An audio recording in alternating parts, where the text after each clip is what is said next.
Good evening, everybody. Welcome to Encounters Ashtar Command Night. I am CmdrAleon, host of the show. Good evening. It's a snowy night in New England. Here in Connecticut, we're getting snow right now. Just to give you a cosmic weather update. Good evening, everybody. Brenda, Bubble Boy, Ben, Dane Justice, hey, Jan R. Everybody, Andrean, I think, Nicole. Everyone, welcome to Ashtar Command Night. And we hope this will be a beautiful night for everybody. Lots of snow in Canada. Yeah, we're getting, this is probably for us the biggest snowstorm we're having for the whole year. Alicia, good to see you. Hello, Martha. Jade, Jard, good evening. Jersey for life, everybody coming in. And all the beautiful people out there around the world. We're glad to have you with us. Diane Stadler, Mike Masters. And tonight we are spending our evening. Hey, Vanessa Venus, good to see you. Daveville here. Hey, Daveville, good to have you with us on here. Woohoo. Hey, we're all here. And it's a great night to just be here. You know, it's a beautiful snowy night outside, and what a beautiful night to have an Ashtar Command night with snow coming down, you know. Hey, Divinity, greetings, South Africa. Good to have you with us, Divinity. Deja Vu, good to have you with us. Alien, hope you're doing well. Jana, everybody coming in here. Jan R. So this is a night when we talk all things Ashtar Command, everything Ashtar Command. And we're just glad to have you all with us. Hey, Whirlwind, welcome. And we'll see what happens tonight.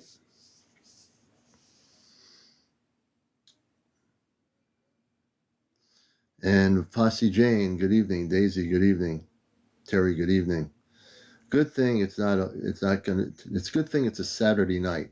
And if you're living in New England, you're glad it's a Saturday night, and if you don't have to go to work Sunday, well, it's good it's not Sunday and we're looking at Monday. So it's a Saturday night here on the East Coast of the USA. And I'm CmdrAleon. I'll just give people a little bit of a background about the Ashtar Command. And those are my family. You know, I have physical family on a spaceship. But in general, the Ashtar Command is the galactic overseer of all the positive space people from all over the universe, the multiverse. It is the Ashtar Command. There's other different things that people use, galactic this, galactic that. But in essence, the Ashtar Command oversees every single council of light throughout the multiverse. And so you're going to learn a few things from us. Hopefully you'll get some updates from us too, and we're just glad to have everybody here. It's a beautiful night just to be here with you, you know. And what we'll do is, I want to see, I'm waiting to see, hey Joy, good to have you with us. I'm waiting to see if April's able to get on. I'm not sure if April's able to get on here or not tonight. I'm not sure what's happening, but so that's, we'll see what happens. Can I pre-order KSO daughter?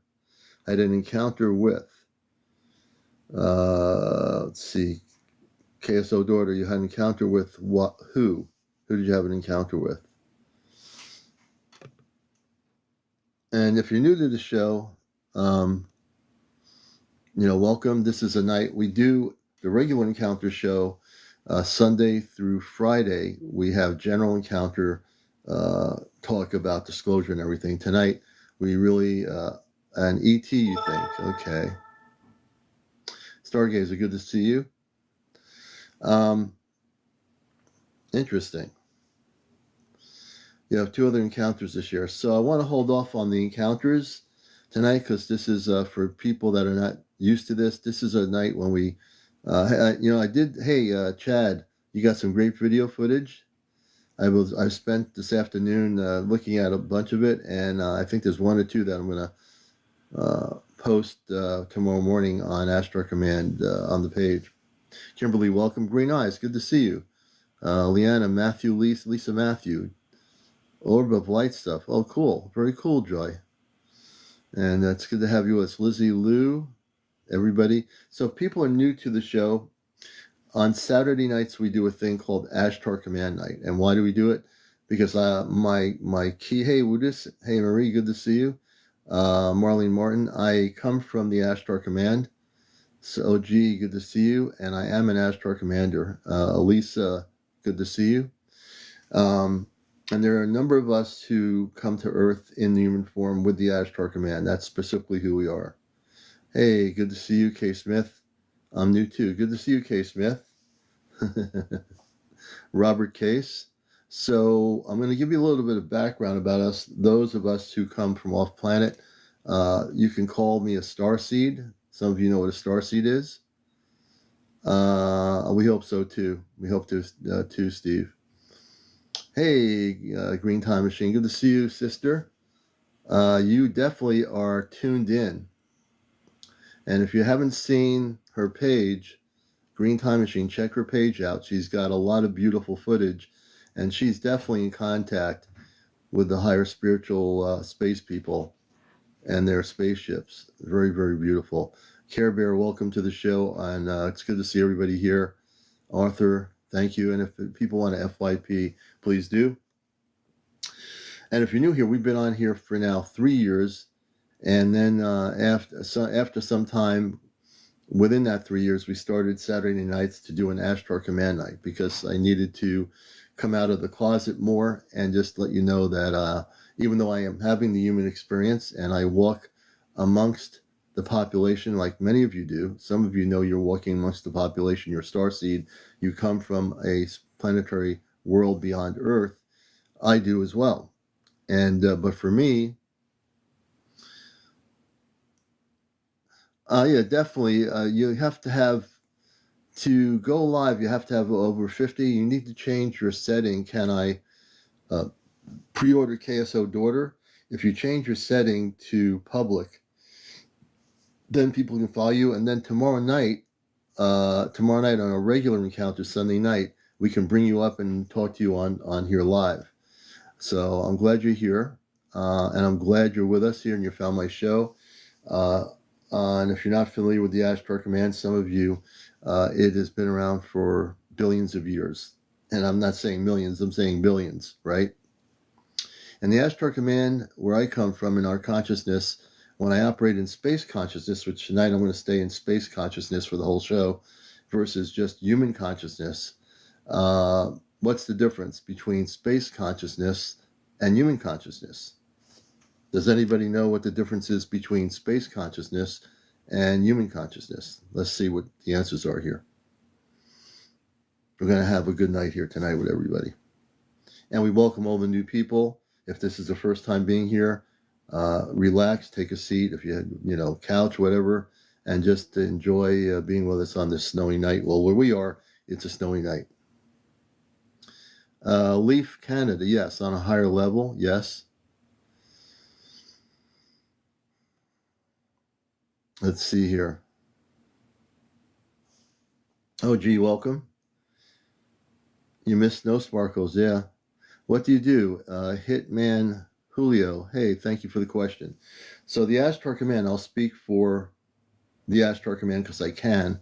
There's many different levels of what the command does. The command has been here to Earth and other planetary systems for billions of years. The space people, which is the Ashtar Command, the star people, the light beings, all are connected. The angelic level is connected. They come from beautiful worlds of peace and harmony. On this planet, we were sent here, and I was sent here with human parents when I was a kid. I didn't even know what the Ashtar Command was until I became activated years later in my adult life. Okay? And I think for many of you who are starseed, you did not become activated until you were old enough to something just, a bulb went on, a cosmic bulb. And you just say, wait, I know all this stuff now. Why didn't I know this when I was a little kid? But when you're a little kid, you came with full memory, but you forgot because you were taught on an Earth-based schooling system, right? Elvira, how do I know if I'm a starseed? Leaf, space people can live for thousands of years, up to 50,000 years. It depends where they come from, what star system area, what vibrational frequency, but they can live really a long time. A long time.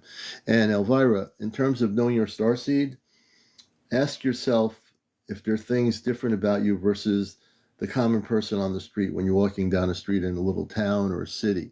Do you see things differently than the people around you? Do you look at this world as being somewhat kind of strange?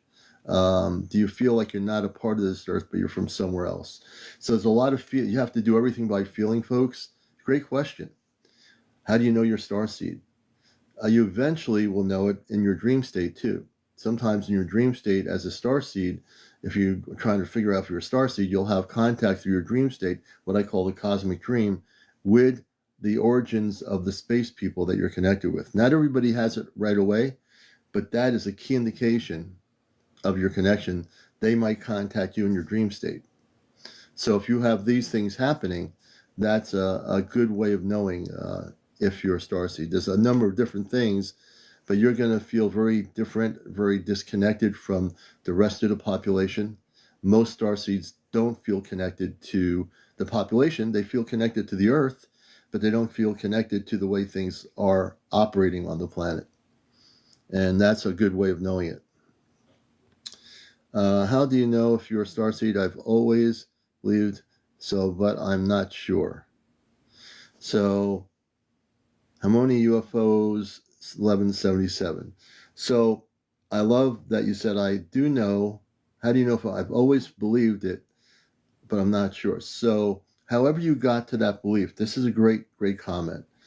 However you got to the belief that you're a starseed, there's a reason why you got to that belief.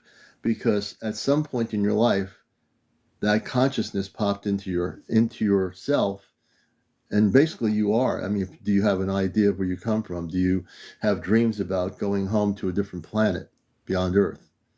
All these things come into correlation as to whether you're a starseed.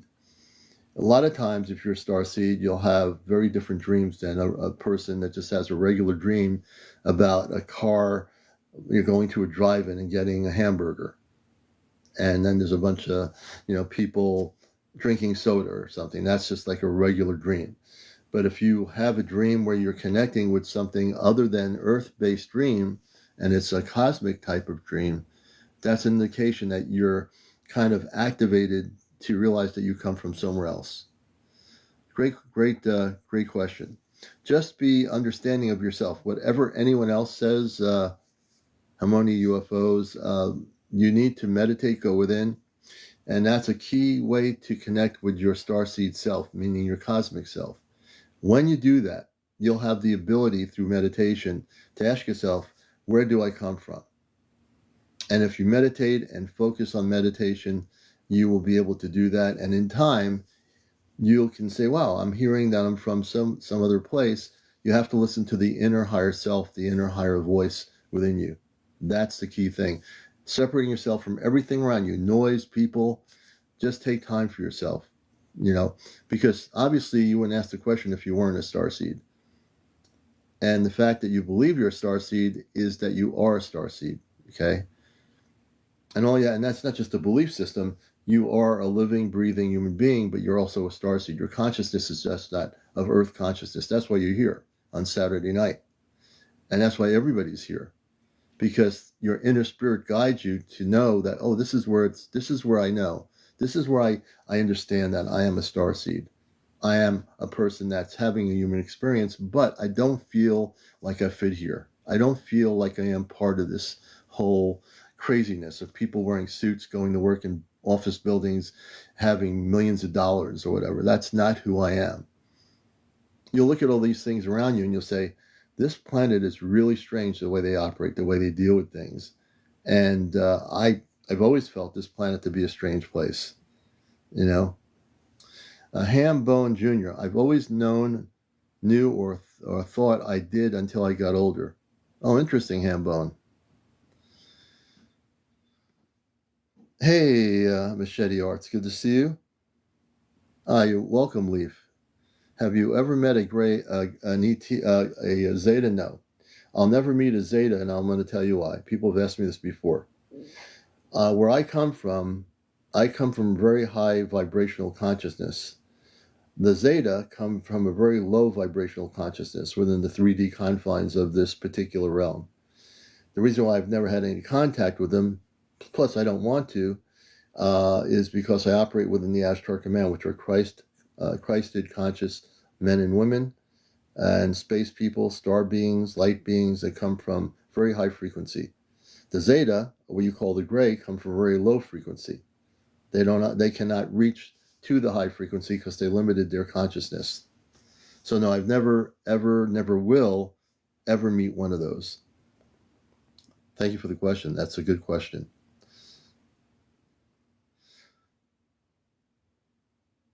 Joy says, as a kid, I was analyzing the teacher's emotions. Interesting.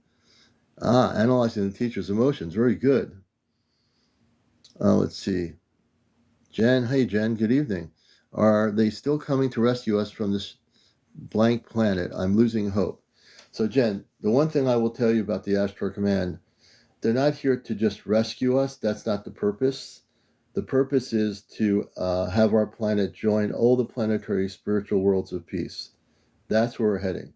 When contact happens, it's not to rescue us. We're going to go into a higher state of consciousness. So whatever your consciousness is now, wherever you are around the world, we will be elevated to naturally another level of consciousness.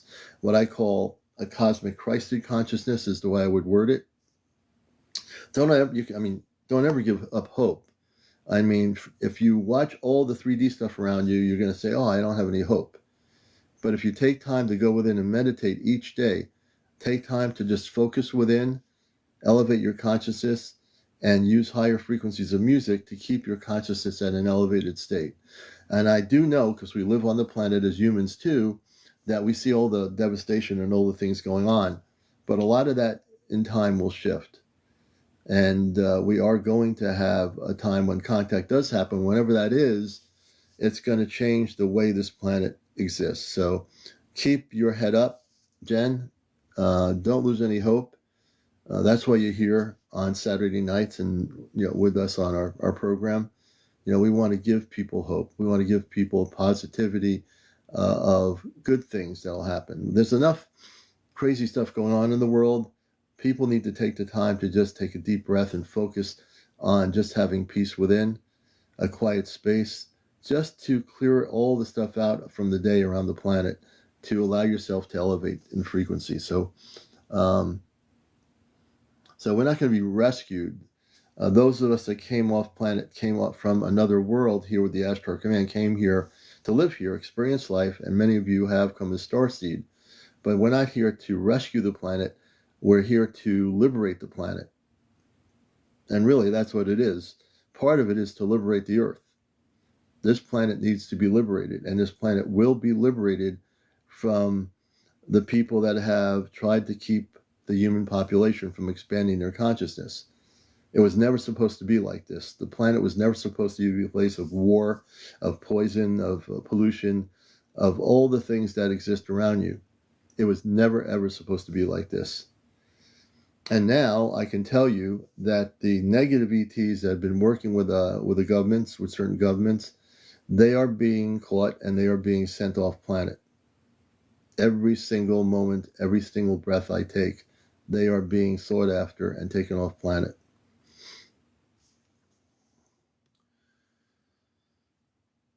Fossey says, Commander, do you think it's possible that there's been less sightings here because I live on the Bible Belt? Nope. Not the Bible Belt wouldn't really affect whether the spaceships or orbs appear where you are. It doesn't matter. The space beings don't care about, they don't even think about whether they're in the Bible Belt on a spaceship. They're coming over a landmass and they don't care. Makes no difference. But you're going to see increased sightings, whether you're in what you call a Bible Belt or not a Bible Belt, wherever you are around the planet, Europe, the United States, whatever part of the world you're in, the sightings are going to increase. As a matter of fact, they are already increasing. Have you ever met? Okay, I read that one. Fawn says, I really remember my dreams. Anyone else experience this? So it's interesting, Fawn. You could have a period of time that you don't remember your dreams. Sometimes I don't remember my dreams. So you're not alone. Even though I came here from the world, sometimes in my human state of consciousness and when I'm dreaming, sometimes I don't remember them. Sometimes I do. It depends what it is. Okay, let's go here. I'm going to try to catch up with some questions here. Joy says, I feel connected to very honest, genuine people. Beautiful. Perrin, thank you for joining us. I never dream. Leaf says, OG says, I never remember most of mine. And so, see, we're not alone. There's a lot of us that don't remember our dreams all the time. Okay, let's see here.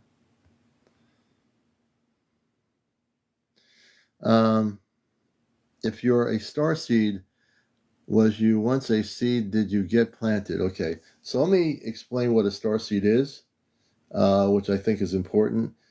So it's not that I'm seated here. We not necessarily choose our parents, whether you're in Japan or China or Scandinavia or Greenland or wherever you are.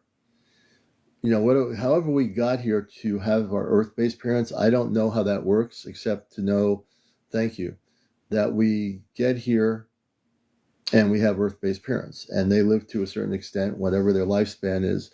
And whether you have a sister or brother in your family and you're the star seed and they have no idea what's going on, you're the one of the three people born in that family that is elevated to a frequency that is a star seed. So a star seed is basically you leave your space body to come here. Now your space body is in a thing called stasis. And if you don't know what stasis is, it means your body is alive and well physically on a spaceship that holds the bodies of every space being that came here consciously on Earth. So how do you consciously live within a human body? Because you have a higher level, you have a certain consciousness, which I call cosmic space consciousness, and you choose to leave the body to be in a human form. So you take the human form, and you can be a man or a woman, whatever, and you now are a human being having a 3D consciousness, but as you activate yourself and reawaken, you now have your space consciousness back. It's going to be activated at a certain time and space. So I'm operating right now in my space consciousness the way I'm talking. I'm not operating in my 3D consciousness or human consciousness, so to speak. So a starseed, the definition of that is one that comes to Earth as a baby, and you don't know who the parents are. You could be a baby that's born in France, England, a little island out in the Pacific, or in India. And when you're born here, you have an innocence and a complete consciousness that you forget, because now you're being taught how to speak Hindu, or you're going to a school in Germany or wherever you are. So you forget things. As you get older, some of you actually start remembering things, and some of you actually have your space family visit you. They might visit you in your dream state. They might physically visit you as you get older. Once in a while show up, and you'll remember that was a physical visitation. Some of the visitation is on a cosmic dream. So a cosmic dream is one where you really do have contact and you astral project to where they are. They meet you in that dream state. That's a cosmic dream. Yes, Ash Y. Hey, Ash Y, good to see you. Yes, go within.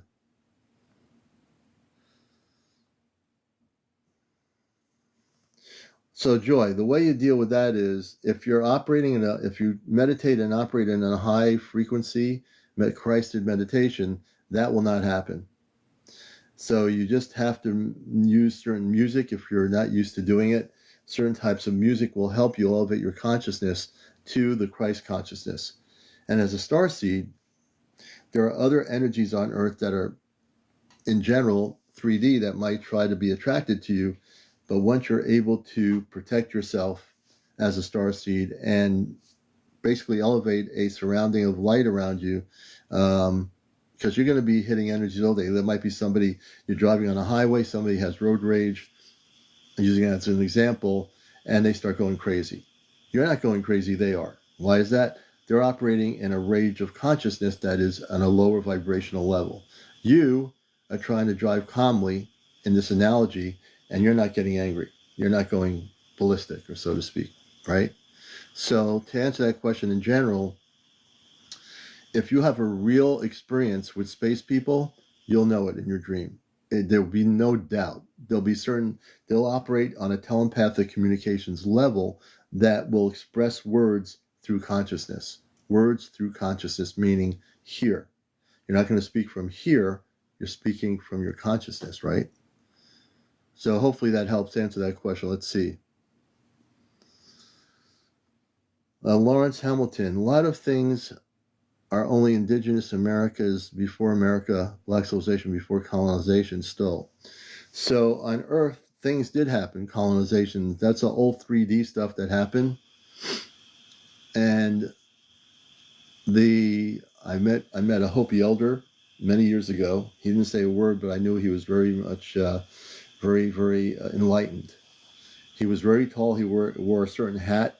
And he smiled, and I looked at him, and I said, he knows the ancient history. He knows the galactic history. And many of the indigenous tribes, the spiritual elders of those tribes from generation to generation, know about the star people, the star nation, the star beings. They never forgot. Now, the non-indigenous population, some of you do know because you were sent here into human form as a starseed. There's other humans, billions of humans, that have no idea. They don't even know about this. They don't even know what that is. And that's why the word starseed is very important to understand. And also the connection with the Ashtar Command. And the Ashtar Command represents all the galactic levels of light. Every single galactic level of light. You know? It's so important to understand that. It really is. Let me just give me a second to turn the light out over here for a minute.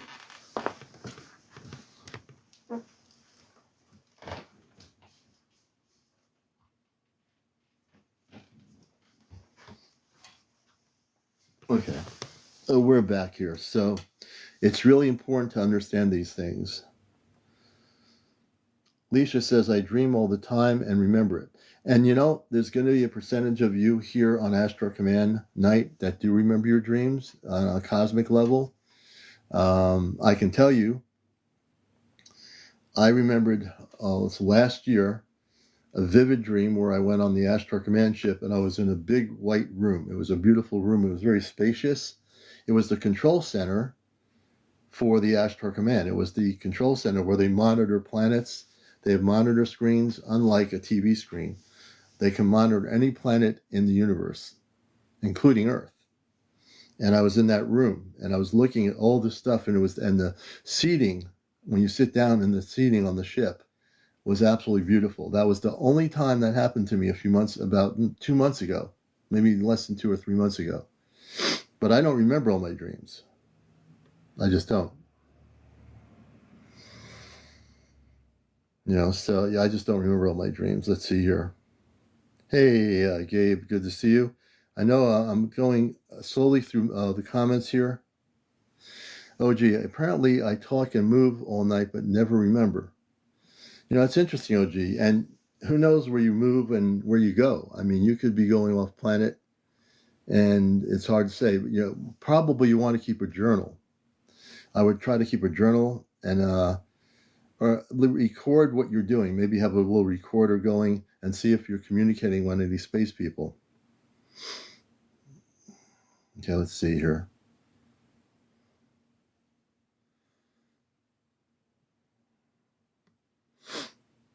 Okay, let me see here. Okay, all I see is this person keeps repeating themselves, and I have to...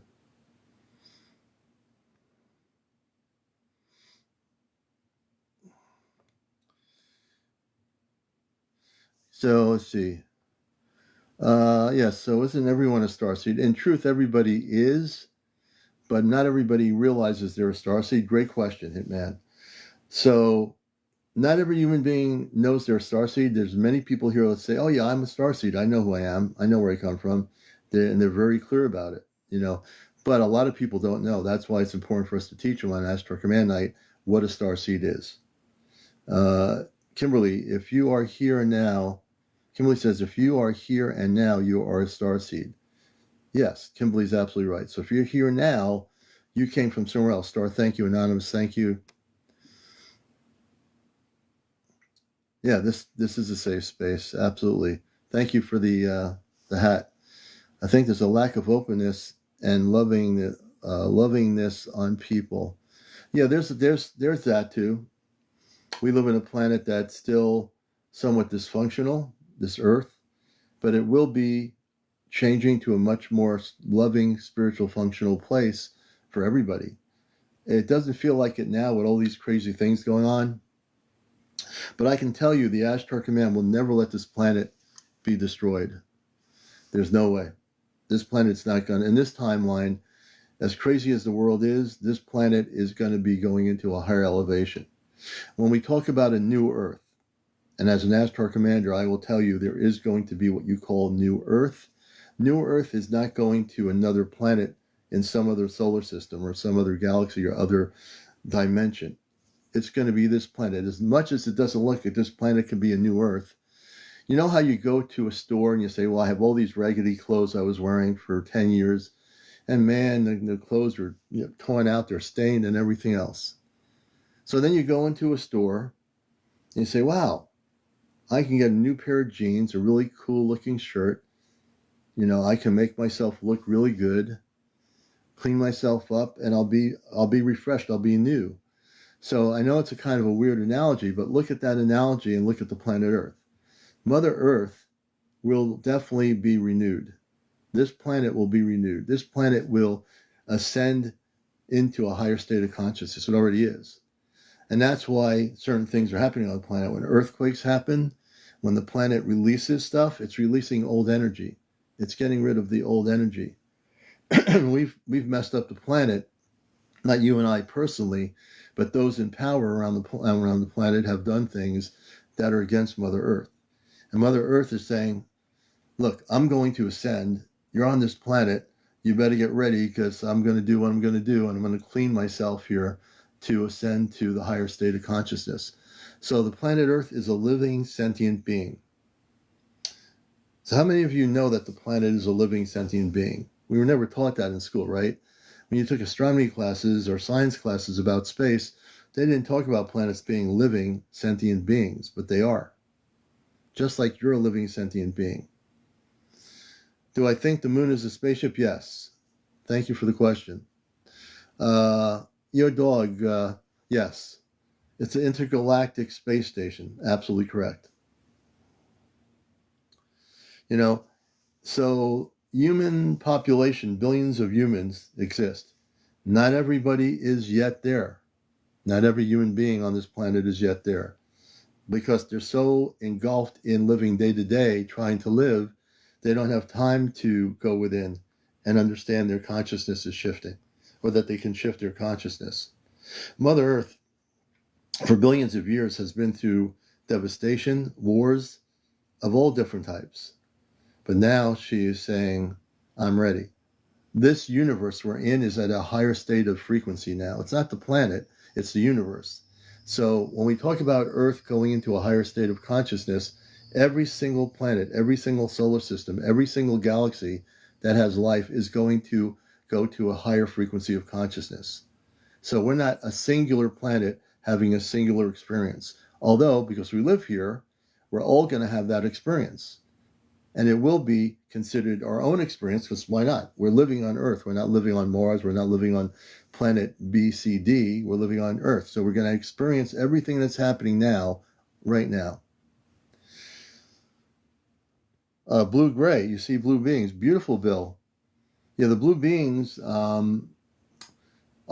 most likely the Arcturians, and they operate in a high frequency. If you see them, Bill, I would say, Bill Gray, you're probably connected with them. That's really beautiful in your meditation that you see that. AZ Lightning says, reoccurring night-day mirrors of my dad being operated by creatures in white. I was 5, still get chills. Interesting. We should probably talk about that on our regular night on Sunday evening, AZ. Pink just as I do. Heron's UFO says, I talk in my sleep and remember my dreams to tell me what will happen to my friends. Interesting. So you have a consciousness that could see something that's supposed to happen. That's a higher state of consciousness. That same consciousness that tells you what's going to happen to your friends can be honed in on to connect with your star family too. Chicago, the Mississippian, I love Mother Earth. And Mother Earth is a beautiful place. And she, on this planet we live in, that's why Mother Earth is letting go. She's letting go of all the old energies. And either we get with the ticket with her, if you start going against the wind, you're going to be blown the other way. What does that mean? So Earth people that try to go against all the galactic changes, they're going to be finding that's going to be somewhat difficult. Because as the winds of cosmic change occur on Earth, they're changing all over the universe. So either you're going to go forward with the change or you're going to have difficulty. It's better to go with the flow of cosmic change, cosmic ups. Tommy, I'm not sure. She knows that this is happening tonight, but she's had car problems and a few things going on. So if she comes on later, we'll bring her on here for sure. Hey, Tommy, good to see you. I think so too, or a satellite. Okay. I'm a little psychic. Paul 345. See? And Paul, you know what? We all have innate psychic abilities, but we don't always realize it. Sometimes any one of you could be psychic at a particular moment. You might be at a store and you somehow know something about someone or something just for that split moment. And then you're not psychic again. Well, you're psychic, but you don't use your psychic abilities. So when you all came to Earth, before you came to Earth, you all had the abilities to be kind of psychic, cosmically speaking. It's an innate ability that is dormant. Not dormant in everybody, but sometimes it comes out. Sometimes everybody here has that moment, and you'll look and you'll think back, Commander's saying maybe I was psychic at one time. There are times when your psychic abilities just are switched on for whatever reason, and you'll say, wow, how did I know that before it happened? Because you have psychic abilities. We came to Earth with all these abilities that we forgot we had, see?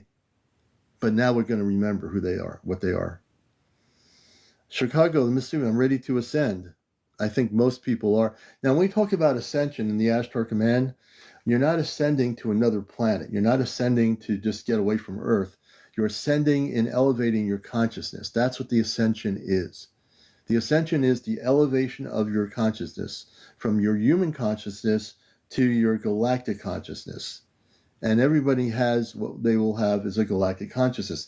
When contact happens, you'll still be learning. You're going to be learning a lot, but you're going to go into a galactic consciousness of understanding, which is not taught in schools because schools and colleges and universities on Earth, they don't know about galactic consciousness. They don't know about cosmic consciousness. Now, there might be a teacher in the university on a personal level that is doing this stuff with some people that he or she becomes friends with, but most of your professors in universities do not talk about galactic consciousness or cosmic consciousness. They talk about what they do know from their textbooks, right? I asked them, Alcove says, asked them that the Earth was alive and sentient. They denied it. Who did you ask that to, Alcove? So the Earth is definitely alive. All planets are alive and living beings. So whoever, I don't know who you asked, but whoever they were, the planet is alive. Let's see here. Let's see. Are there any ETs that call themselves master? There are no space beings that call themselves master. I don't know who would say that or where that information would come from. But I can tell you, I've never, ever had communications with what you call a master. There are space beings that are different spiritual races beyond Earth, but there's no master, so to speak, Joy. Pegasus of any extinctions. Let's see. Everything's connected. Yes, it is. Hey, CmdrAleon, good to see you. Rachel, yep, says Earth is definitely a sentient consciousness. Thank you, Paul. I'm trying to slowly read all the comments here. Barbara says, as there is good and evil in everything, are any star seeds of lower vibrational frequency now. So to be a star seed, you wouldn't be of a lower vibrational frequency. If you are a star seed, you're up a higher frequency. If you're not a star seed, it means that either you're not awake yet, or you could be a lower vibrational being, human, but a star seed is always going to be a higher vibrational frequency, a Christ conscious frequency. Good question. Hey, Anita, let's see here. One called leader, called master. Yeah, there's nothing like a leader or a master. I know within the Ashtar Command, there's no leader or master, so to speak, so I have no idea where that information comes from. Oh, your teachers denied the Earth was alive. Goes to my point as an Ashtar Command person. Earth-based professors don't think that the Earth is a living sentient being because that's what they were taught when they went to school. So forget your teachers or what your teachers ever taught you. The Earth is definitely a living sentient being. When we use nuclear testing on the Earth above ground in Nevada, when we used Hiroshima and Nagasaki, when we put nerve gas in the waters of our oceans, it's affecting the Mother Earth, which is a living sentient being. Just like a human being, if you drink the wrong thing by accident, you can end up poisoning your physical body. If you drink something that isn't poisonous to your body will be healthy. And the Earth is a place where we've done a lot of stuff to it over the years, over the billions of years. And speaking of current Earth history, the Mother Earth has basically had it. So if there are earthquakes and other kind of earth changes happening during this time, understand that the Mother Earth is saying, I'm letting go and releasing all this stuff that you put in my body, and I'm not going to have it anymore. It's not going to be like this anymore. This planet's going to go to another state of consciousness, just like humans are going into another state of consciousness. That is still happening. In general, if you're talking on a global level, there are people doing it. There are people making contact with peaceful beings. There's many, many people using that kind of method all over the world. So, yeah. And we have an Ashtar Command group here in the United States, here in Connecticut, that will gather in the summertime and do focus on Ashtar Command contact. OG says, is being psychic a bleed over of our space self? Yes. Yes, it is, actually, OG. When you have that psychic ability, that's a bleed over of your space consciousness. Good comment. Let's see here.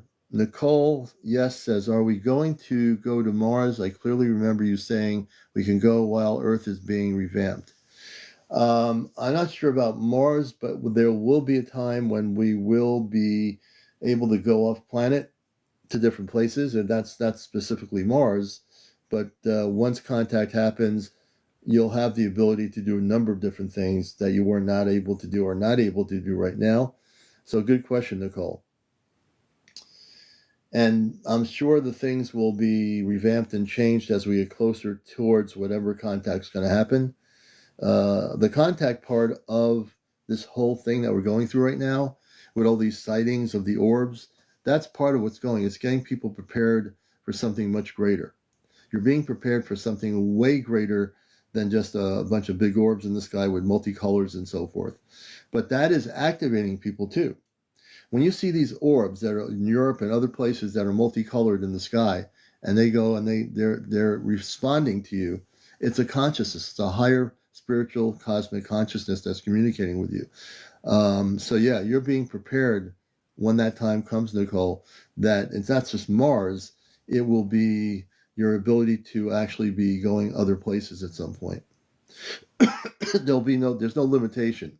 When you remember who you are, when you are fully in physical contact with everybody, you'll have the ability to travel to places you've never even been to before. Solar systems, galaxies, planets. You'll get to meet other planetary beings from other worlds. Your consciousness will be able to handle it because now you're going to be operating in a higher frequency of consciousness. Anita says, Garcia, how do we know if ourselves is a starseed or who is? You'll know it. Like for me, I'll use my example. I didn't know I was a starseed until I became an adult.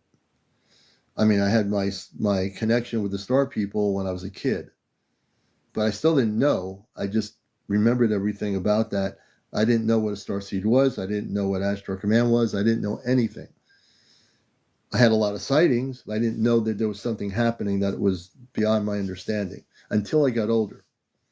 Then all my connections started happening with people that were from off planet, people that I met that were enlightened. Then I started remembering who I was, and when I remembered who my name was, Aleon, which is my space name, Aleon, that's my name, Aleon, Aleon, Aleon. And so Aleon, whose I am, Aleon, comes from beyond Earth. And I'm here to, when I talk about busting the matrix or liberating the planet, I am doing that here in a peaceful way because I come in peace to Earth with many others that have come here to liberate this planet from the way it is right now.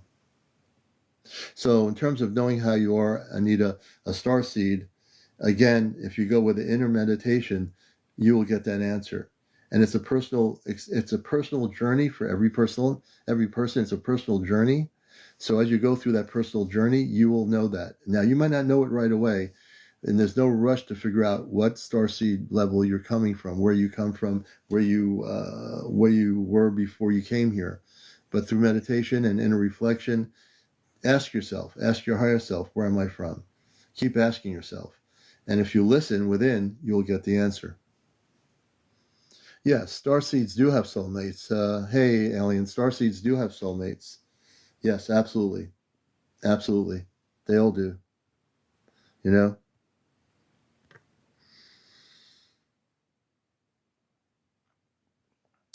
And I might take some people up here for questions, and I'm going to keep it really disciplined to the topic of tonight's show. If it's anything off topic, we're not going there, because tonight is Ashtar Command night. This is the night to learn about the Ashtar Command, the space people of light, and that's what I'm here to do as a space person. So I'm going to take a few of the people here, and I think we'll bring up Blessed Pisces first, and I'm happy to entertain questions. Give me a minute. I'm going to do something here, and give me a moment.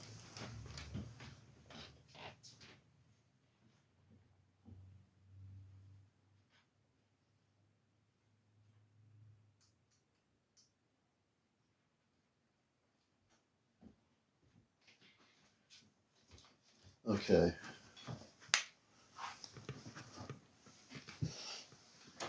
Okay, so we're going to bring individuals up here on Ashtar Command night. Let me see here.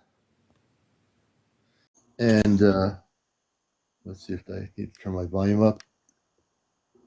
And good evening. Good evening. Can you hear me okay? I sure can. Let me do something here for just a minute. I'm going to turn something on.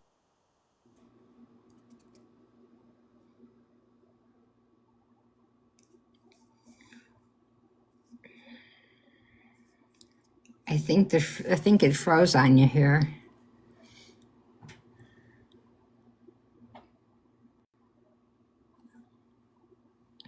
Can you hear me okay?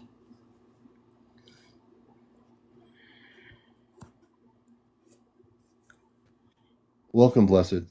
Hi. I just want to say I I'm going to bring the volume appreciate. up. Hold on. Okay, and now I can hear you.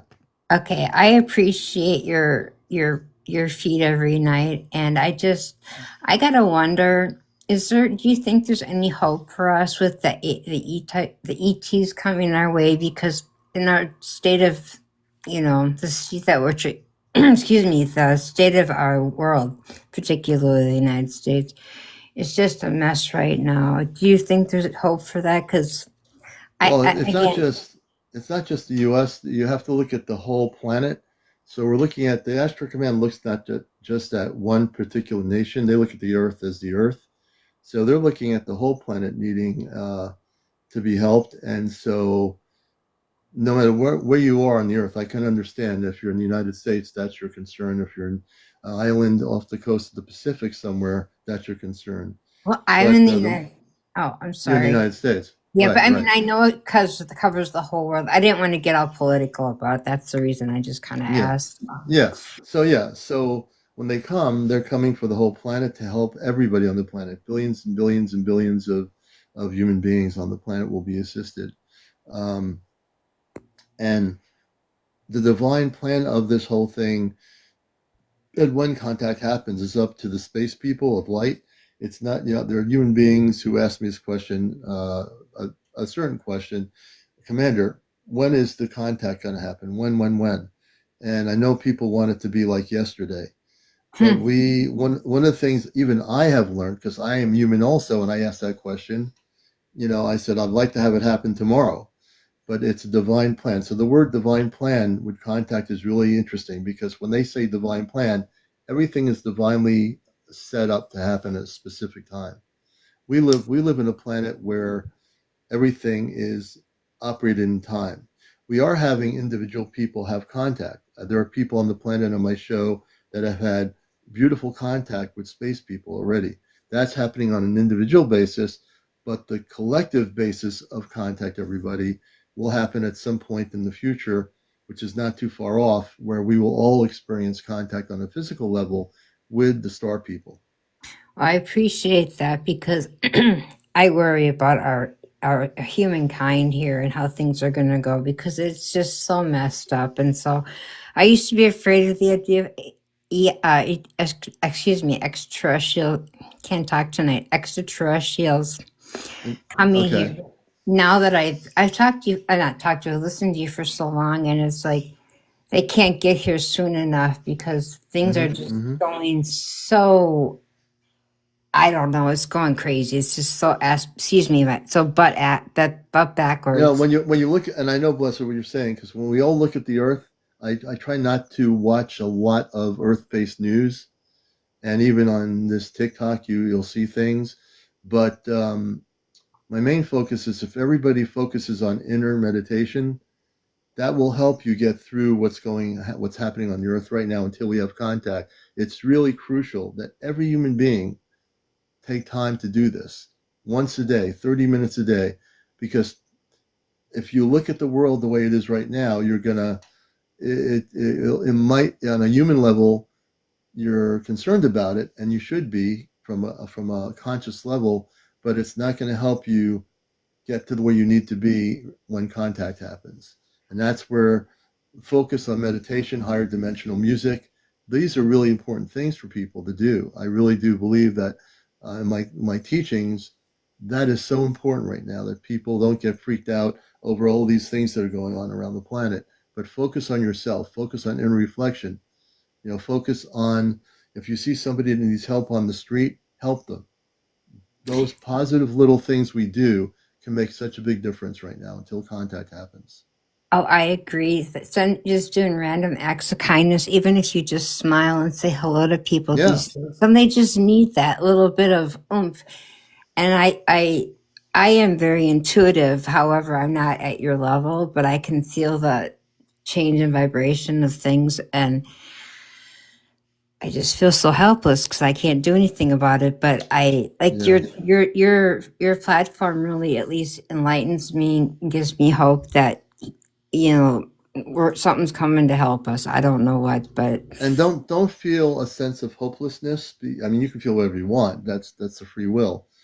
But I would suggest don't feel that way because those energies around us, around the planet, of hopelessness are the things that have created war, the power structures down on Earth that have, over billions of years, have created conflict, not just in this time period, in many timelines. Um, so it's really crucial that you don't feel hopeless. That's where I suggest you do meditation with higher dimensional music, and you'll come to a state of peace in your vibrational consciousness that will help you elevate out of that state of consciousness that you feel. I understand it. And I know that I could take time to meditate. I know this. I know I have a lot of gifts, but I don't take the time to do it, which is no See, excuse for that. Yeah, that you need to take time. I'm getting you really do need to for your well-being, for your consciousness, yes. And you need to turn the brain off sometimes. The human brain, we all have one. I just turn it off. When I'm meditating, my brain does not interfere with my meditation Exactly. on a cosmic scale. So let yourself have that, give yourself time to do that meditation. 30 Well, minutes is not a hard thing to do. Well, I appreciate your seed here and all the things you bring to us every night, and I just wanted to say thank you. And it's given me a much broader perspective of life in the world and how things are going to be changing. So that's all I wanted to say. Well, I'm glad you came up here, and you're a beautiful, beautiful being. Just realize, just make sure when you look in the mirror in the morning, see yourself and say to yourself, I am a beautiful being of light. I am here to do good things. I'm here to see the earth change. I'm here to see when contact happens. I'm here to experience all the beautiful things that will happen. But give yourself a chance to breathe and relax and meditate. Thank you so much. I appreciate your time with me. I appreciate you. Many blessings. Thank you. Bye-bye. Okay, we'll bring her down. You're watching Encounters Ashtar Command Night.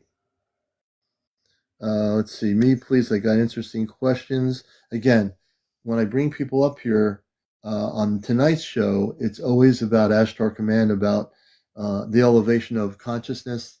We're not going to get into the normal stuff we get into Monday through Friday nights or Sunday through Friday nights. This is really strictly Ashtar Command stuff. Let me see who we got here. Friends with Fairies. Let me bring her up. And let me turn my... Hello, hello, hello, everybody.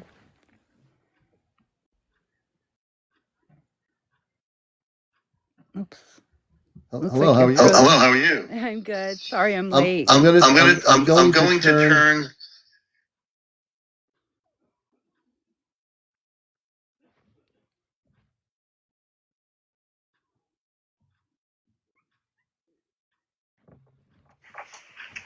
Can you hear me Can now? you hear me now? Yes, I can hear you. Okay. Okay. I'm not going to mute anything. But I'm still getting. But it's okay. But it's okay. So this is April. She's an Ashtar Commander. And she's a dear friend. I've known her for 3 years now. But I've known her a lot more than her. So I want to introduce April, and she's here with us tonight on Ashtar. I'll turn it over to her. And here she is. Hi, everybody. It's nice to be here. Just came up to say hi to everybody. And if anybody has any questions concerning Ashtar Command, we're here to answer your questions. And don't mind the echoing. It happens. We might have to mute it because that sounds horrible. I'm going to go ahead and mute while you're talking. Okay. So, we're just using because it could be that one of the phones does that once in a while. So this is April. She's been off planet hundreds of times. I don't even keep count anymore. I used to initially, but I can't. I don't even do the math anymore because it's going to be kind of ridiculous to try to say April. Oh, let's see. And you've been on 110 times. I don't do that anymore with her. I just let it go, and I know when she's here. I know she's been on the ship every couple of nights, and she's been doing some great work. And we're all part of what we call a group of 5 people. For those of you that are new here, the group of 5 are part of a group that will eventually, together at some point, the command will tell us that we're supposed to also be with April physically. It's not time yet for us to do that. So we're doing our mission work here. I do this program here. April does a live to help people, and she does a very good show on her own right, and we spend Saturday nights together here to bring forth information about the command and about the changes that are going on to help all of you here on planet Earth in terms of what you're going through. So we are embodied, as I talked about Starseed. April is embodied here in a human experience. Everyone's experiences are way different in the human level, but we are here consciously here to help the planet. And again, April is doing some fantastic work with our family off planet. And when I say family, also we say galactic family definition, but we also have our own family off planet, our mothers and father, and our biological space family. So there's a lot of things to this whole thing that we talk about. So for those that are new to what we're doing here, welcome. And there's lots for us to share. So I'm going to turn it over to April, and I'm going to just be silent for a time.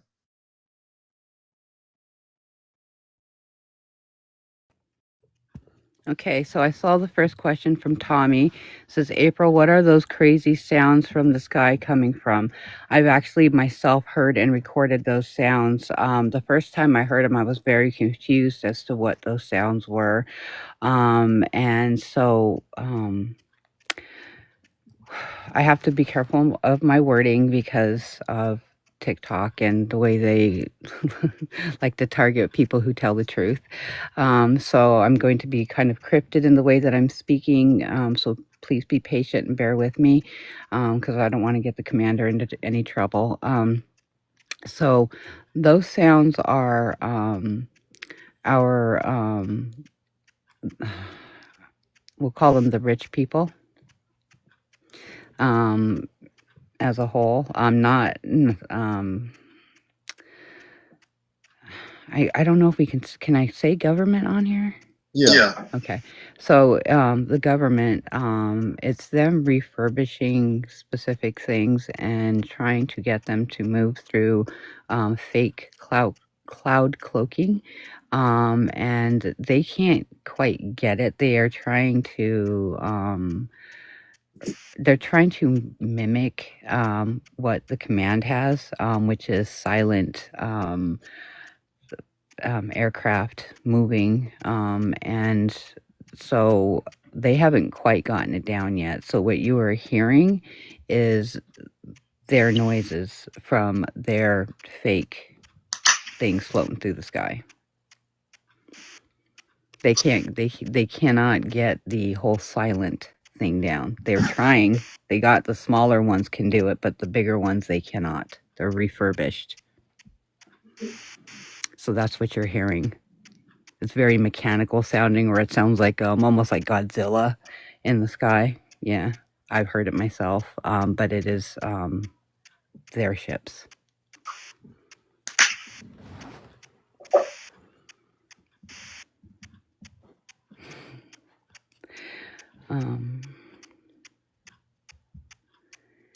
Yeah, it will be good when they get here. So, latest news with the command, guys, is why do you believe that aliens will save? Why do I believe that aliens will save this world? They have been quietly saving this world for a very long time. They are waiting for us to be ready to believe, to be spiritually ready, vibrationally ready. They have been, and at this point, they feel that we are high enough with our vibrations that we are ready. They're just waiting for the rest of them to arrive. And the command is here. I hear them. They're answering. Hold on.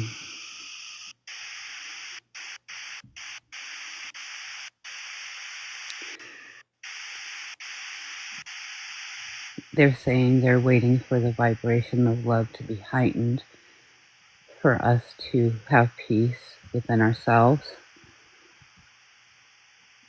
for more people to be woken up. And it is our jobs to wake these people up. That's what they're saying. Yeah, Yeah, so so the the status status of of the is is our our family family speaking speaking to to you you right now. right.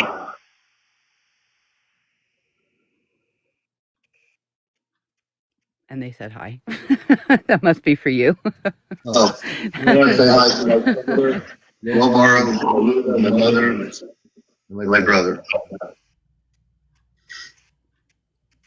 Um, anyway, so the latest news from the command, within the next 2 weeks, there's going to be a third conference where they will be astro projecting people from across the planet up onto they have a specific ship, it's a golden ship, that they are going to be astro projecting specific people from across the planet up onto the ship, and give them information.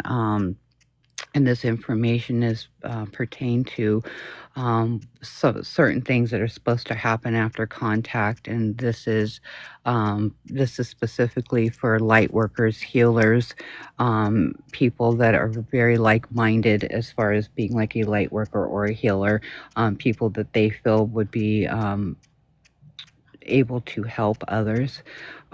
They have chosen a handful or a select few of people from across the planet that will be working in facilities. And these facilities will be for people that weren't awake, people that might be confused, people that did move forward with everybody, and but they weren't awake, so they might be very confused as to what next steps are, what's going to happen after contact, and these people will be the ones to help and guide them. So there's going to be a third conference. There has already been 2 conferences that have happened. And then after, there will be a huge summit meeting, and all these people will be called, and this will happen on planet. I just Just so let you you know, know, if if you you hear hear like like a a clicking clicking sound, sound, that's that's our our space space family family communicating communicating with for each each other. other.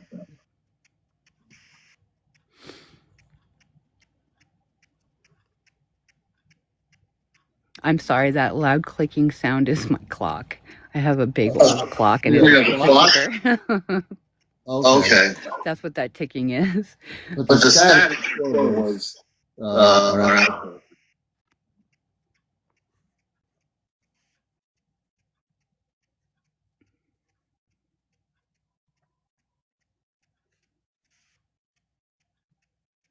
We cannot hear the commander at all.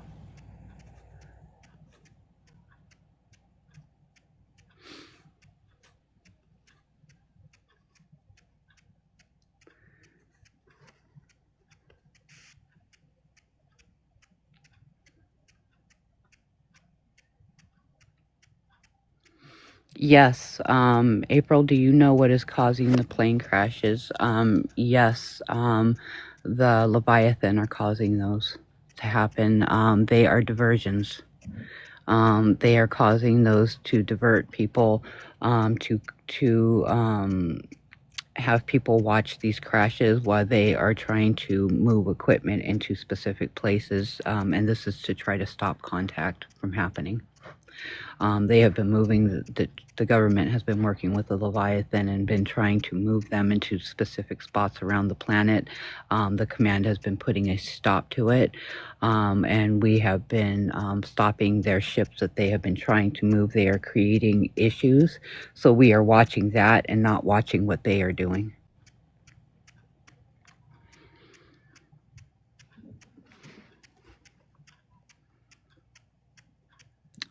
There is a dimensional shift approaching as well. people are people are asking asking who. who. The Leviathan are the low vibers. That's their names. The ones that the government has given space to in Antarctica. They traded technology for a space station on the other side of the wall in Antarctica. They gave them land for technology, and now they are giving them more for more tech. Julia's Julia's saying saying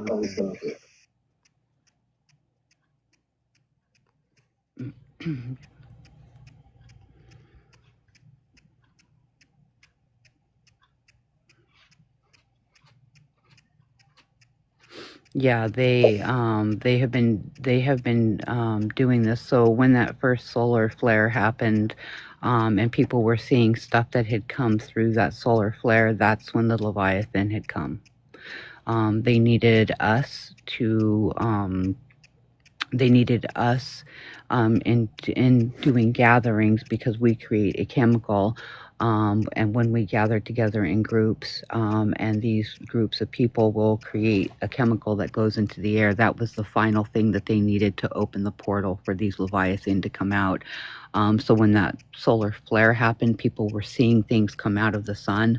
That was them coming through very quickly, going behind the sun and hiding there until after the crowds died down, and then the government came and moved them to Antarctica, where they had already agreed on a plot of land. The command has slowly been gathering them up. Just to let you guys know, we've been on top of it.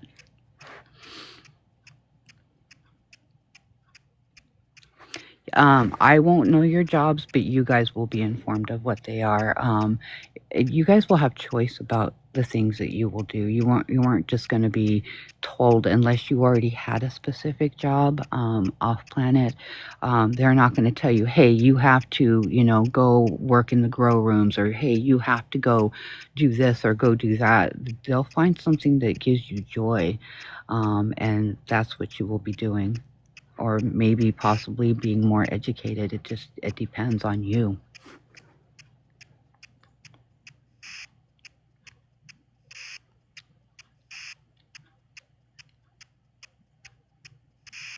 Hetty, I agree with you. There is a lot going on right now. There truly is.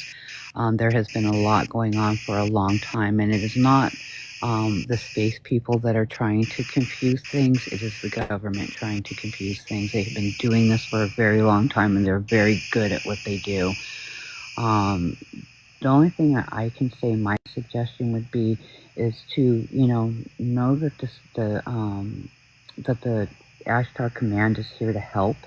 They aren't here to cause any problems. They have been here to help for a very long time. They have just been waiting for us to be ready, right? They're not here to create issues. All the displays and everything they have done have all been part of a big plan. This is what I call the Peekaboo Show, where they're showing small bits and pieces of them. Like they're showing the I call them waffles. People are calling them Diori bags, whatever you want to call them.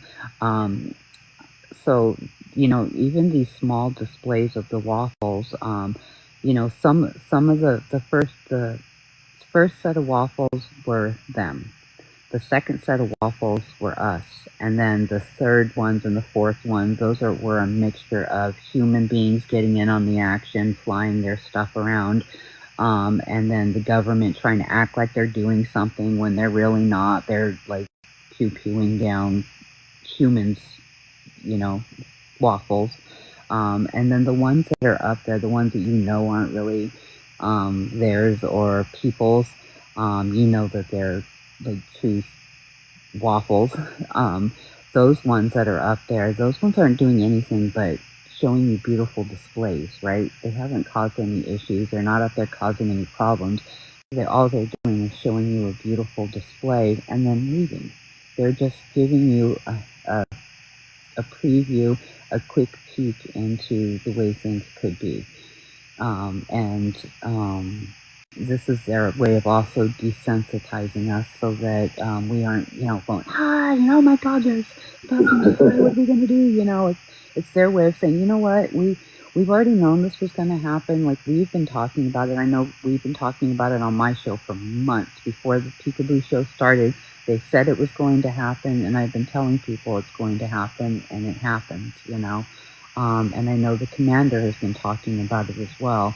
We knew that this was going to happen, these small Peekaboo shows, and then first they're going to show you the small ones, then they'll show you a few of the bigger ones, which has already happened. A few of them have already been shown, but, the rich guys or the government, has, intervened with that, and they have tried to do other stuff to keep you from really seeing the truth, right? So they are causing issues different places.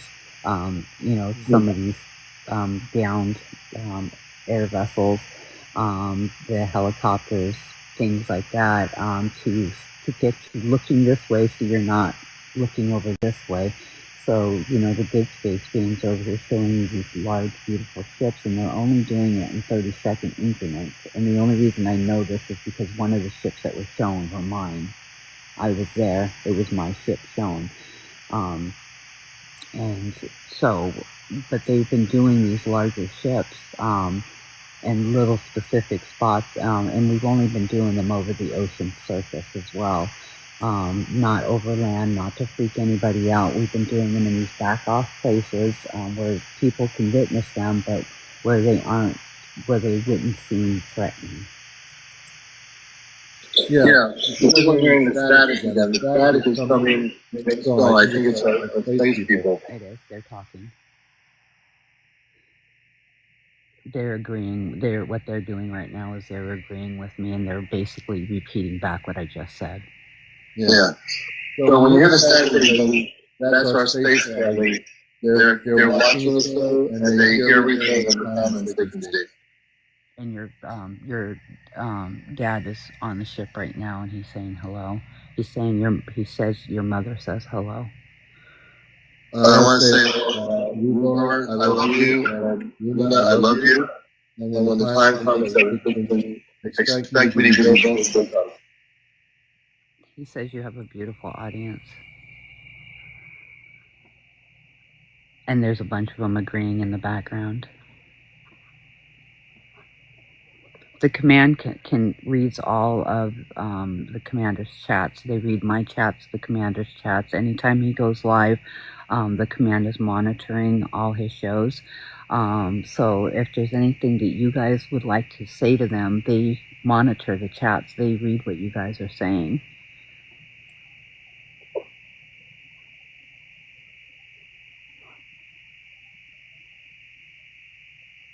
Kit Kat Dad is saying hello.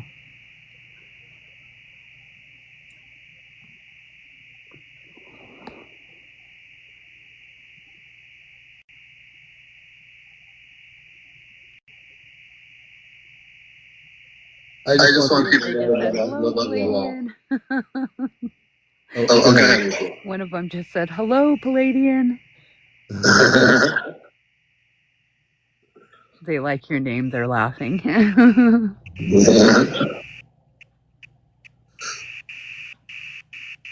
That's one of them laughing. Can you hear? That's why it's going. They're laughing. Folks, understand that the Ashtar Command is communication with the phone system. They can see all your content. And, yeah.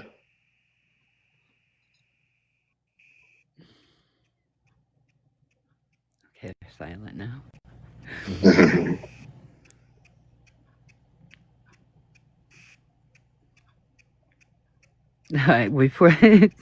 Before they went silent, I heard one of them laughing, going, Tahar.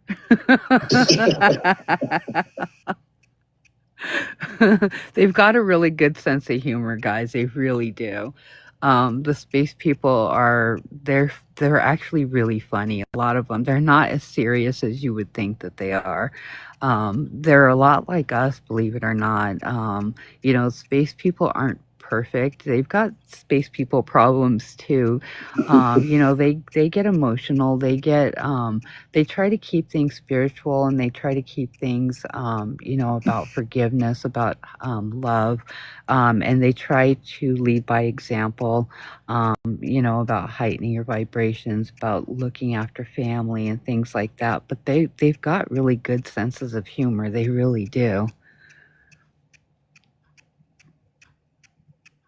Nick was in my chat earlier, and instead of coming fully through, he was mocking me, and he was standing directly behind me, and you kept seeing like an arm poke out or a head poke out, and he was just having fun,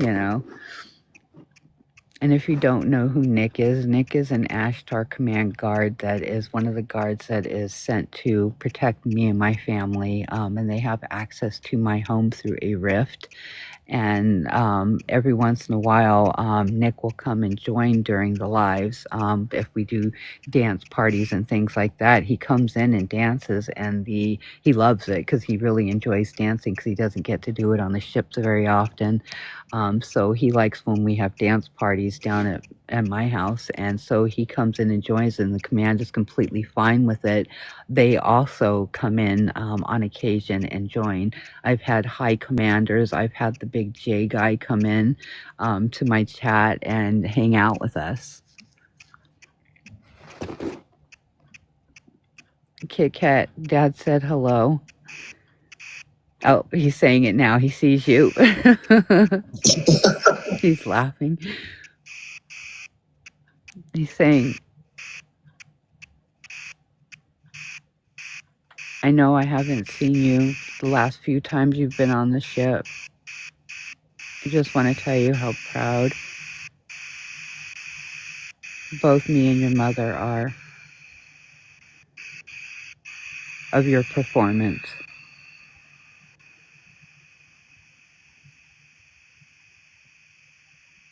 and helping those children.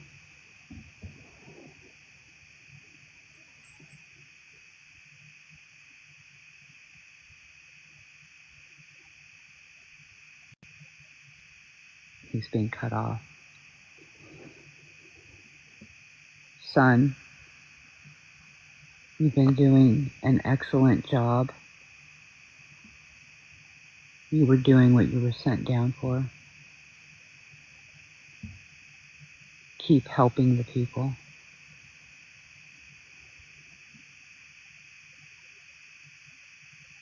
Keep raising vibrations. Focus on love.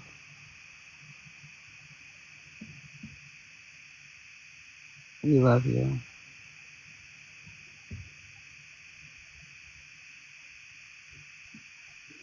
We'll be seeing you soon. And I'm saving you pearls.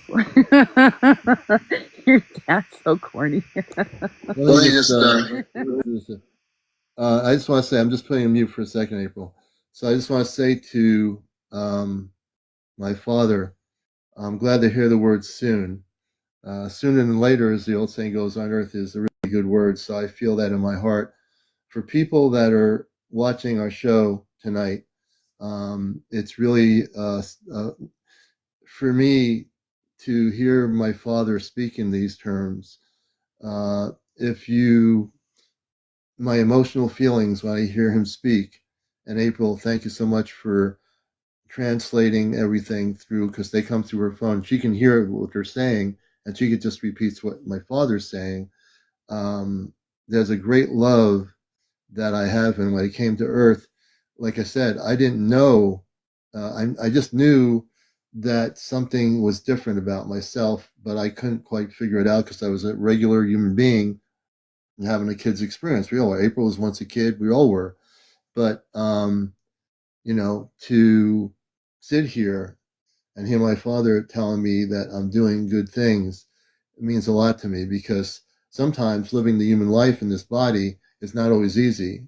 And April knows that more than anybody, and it's not easy to do. So, I get emotional when I hear him speak, or my family on the ship speaking to me, because I have so much love in my heart for them, and I love them a lot. I know there's a person that has a question. Code the man. So, April, do you think we should bring at least one or two people up, not all at the same time? I want to get her thoughts on it. I'm going to go off of the mute thing, so I'm going to be silent while she speaks. But I just want you to know that they are listening to us. They can see us. They can watch us on the live here, and so when these moments happen, when I'm communicating with my father and my mother and everybody, and they see me, I just have a great love for them. And I have a great love for all of you, because I came here in this human form to be here now to help the planet. And yeah. I'm going to turn it back over to April.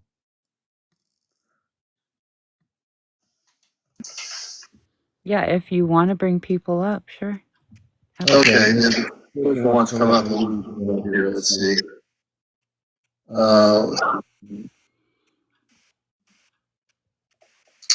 feel like here it is. I don't know who it's backwards. I'll find them. Hillbilly, your mom. I'll call the man. We'll bring him up.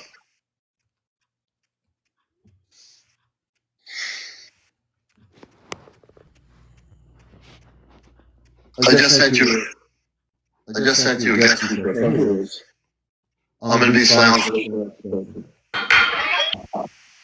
Welcome. Hey, Commander. Let me go on. I'm going to mute myself. I have my phone. Internet's messing up. Let's see.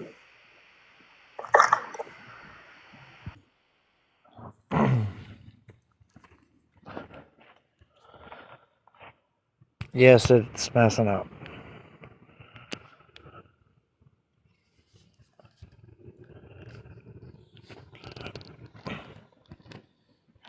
Are y'all on mute? Because I can't hear anything.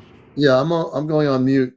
Go ahead and ask your question, and I'll have April respond. I'm going to go on mute. Okay. Last time I was a commander, I was on his show, and they told me to come here for Q&A. What do you think about Palladians for one? I'll stop there.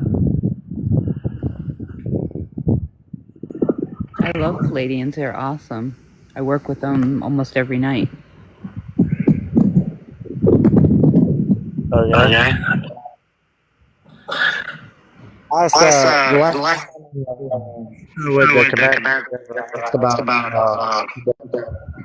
Anunnaki and how they have relevance with the human species and how we came to be.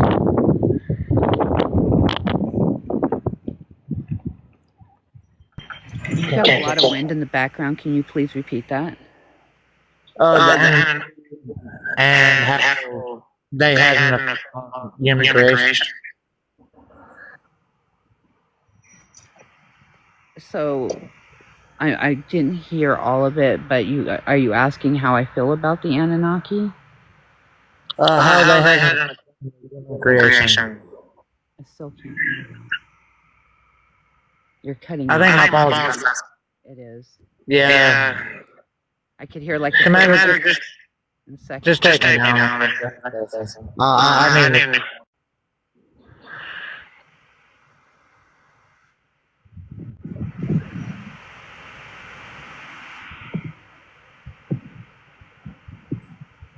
I think he's saying take him down, Commander.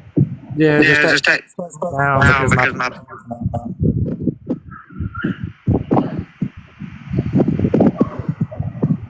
If you go down into the chat, type your question.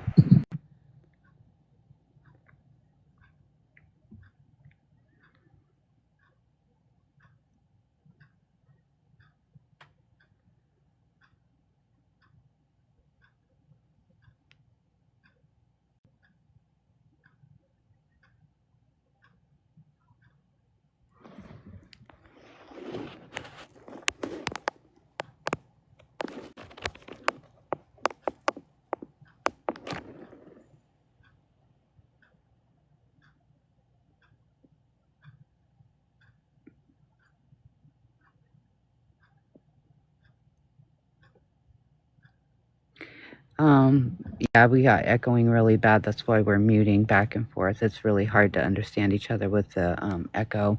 My phone is. We thought maybe it would be the earbuds. It's not. It's not the earbuds. It's because my phone is directly linked with the Ashtar Command.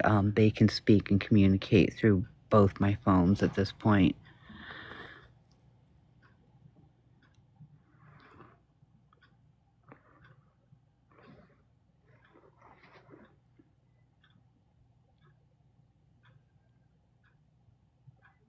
I don't know.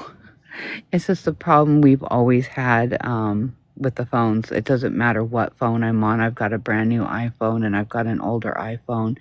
Either way, the command is linked into both of these, and they can communicate through it. So we keep the phones.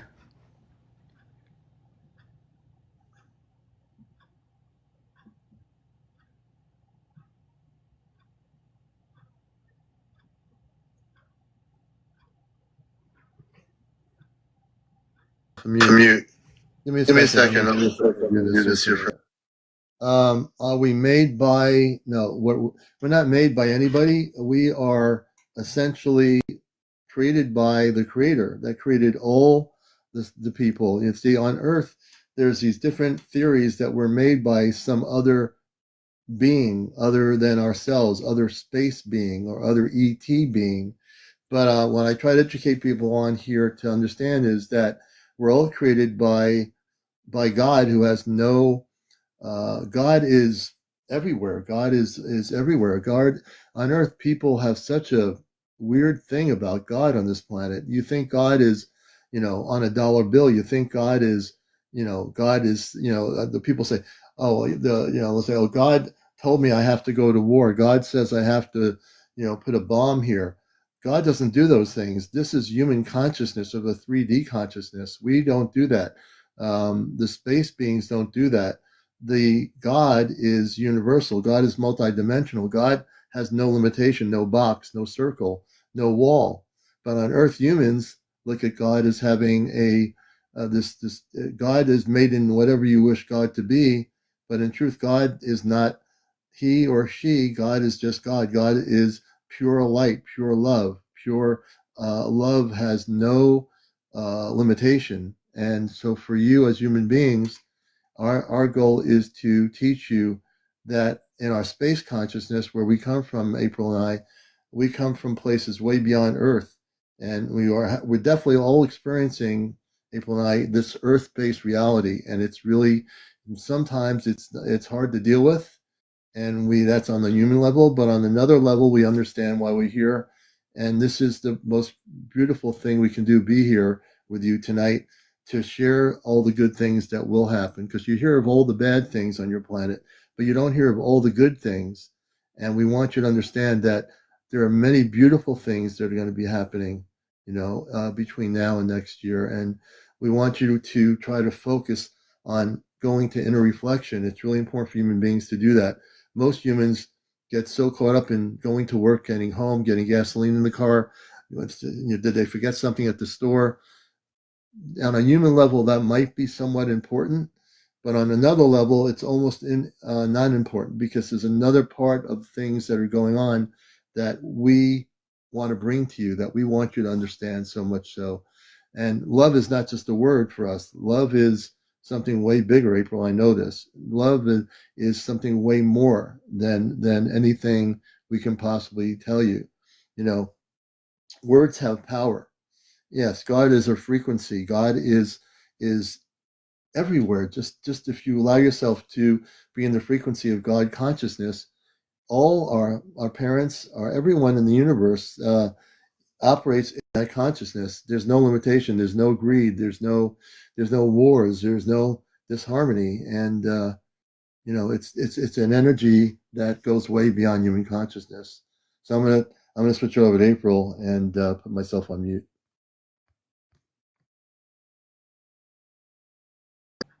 So when I went and asked the space people, because I had a whole slew of questions when I first started going off planet, and one of the questions I asked was about God. I said, "Is God real? Is God there?" And the answer that I got is God is within us all. That's the answer I got. We are God. God is within everybody. It is within everything. Um,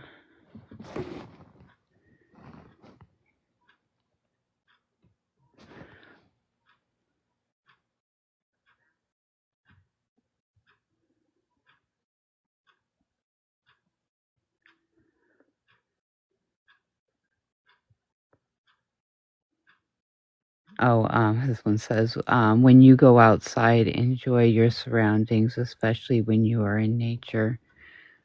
I agree with you there.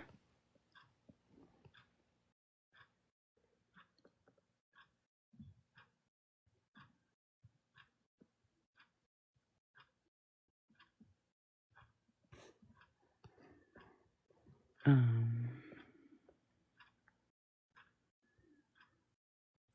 when will our junk DNA be? Does aliens have? Oh yes. Do aliens have a long lifespan? Aliens live for hundreds and hundreds of years. They do not age the same way we do.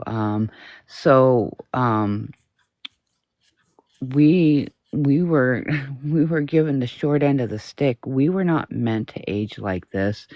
Time on our planet was it's kind of like we were set up, believe it or not. Space people do not see time and space the same way we do. So, for instance, when I go off planet, I am gone normally with them now. I'm gone for months at a time, 2, 3 months, 4 months sometimes. And when I come back, I will have only been gone for 20, 30, 45 minutes off planet. They try to bring me back the same time they took me. Um, so would it would be so space people when they age, they age very slowly. We on our planet age very quickly as to get rid of us quicker. Time was a concoction that was, made up by man. Time was meant to hurry up and make us age, make us believe we are aging quicker. The commander has spoke many times on how he has learned to slow down his aging process because he remembered that. He remembered that he doesn't age that way. He remembered that somewhere inside of him before everything started coming out for him, somewhere inside of him, he knew he wasn't meant to age the way he is, the way that we do on this planet. So he made the conscious choice to slow his aging down. We all actually can do that. Every single one of us, if you take the time to meditate and slow everything down. But because of what they have done to us on this planet, because they have sped up our aging, because we age so quickly, they are going to fix that after big contact happens. They are going to be reversing our aging process. So in other words, they are going to fix us and put us back to help us get the best fresh start that they can give us. They're going to be reversing that. They're going to be putting us back to the best, fittest age that we were. And subconsciously, we know this age. We have a number in our head, and they're going to figure that out and put us back to that age. And then people will also be made healthier. So if you have major sicknesses and things like that, they're going to fix that as well. This has already been promised. This has been preordained. They will be, people ask about the med beds. There are tons of med beds. They have ships full of these things. I have seen them, but they have other medical equipment as well that has already been stored on this planet a long time ago. These storage facilities that they have here have been here for hundreds and hundreds of years. They have giant caverns underneath our planet's surface that are have all kinds of tech and ships and equipment, medical supplies, all of that have been here waiting because the big contact was preordained a long time ago. There's been processes and things that needed to take place in order for us to be where we are at right now.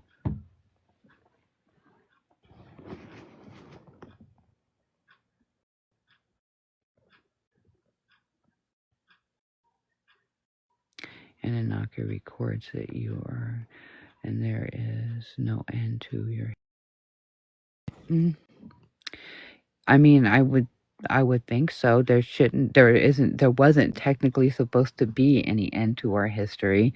But right now our planet is deciding otherwise. We are deciding that for our planet because we are putting so much pollution and poison. Not we, but the government is doing all this stuff to not take care of our planet, and it's our job to start taking care of her, or you know, we are going to put an end to our history if we don't start cleaning ourselves up.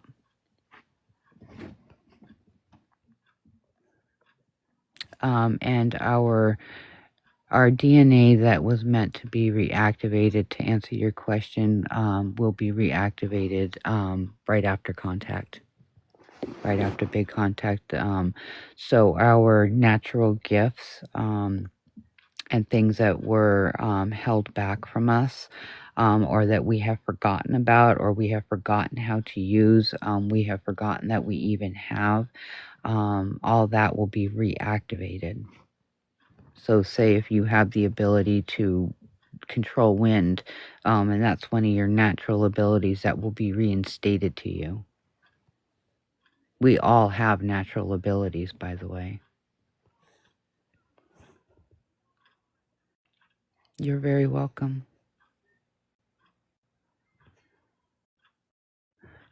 Summer, nobody knows when big contact is. Not even I am privileged to that information, and I spend a lot of time up there, off planet, on many different ships, meeting with the High Council a lot, and even I don't have that information. They don't want anybody to know. They know when it is. I don't. I won't know until after. None of us will until just before we will be contacted. The groups of 5 will be contacted. We will be brought off planet.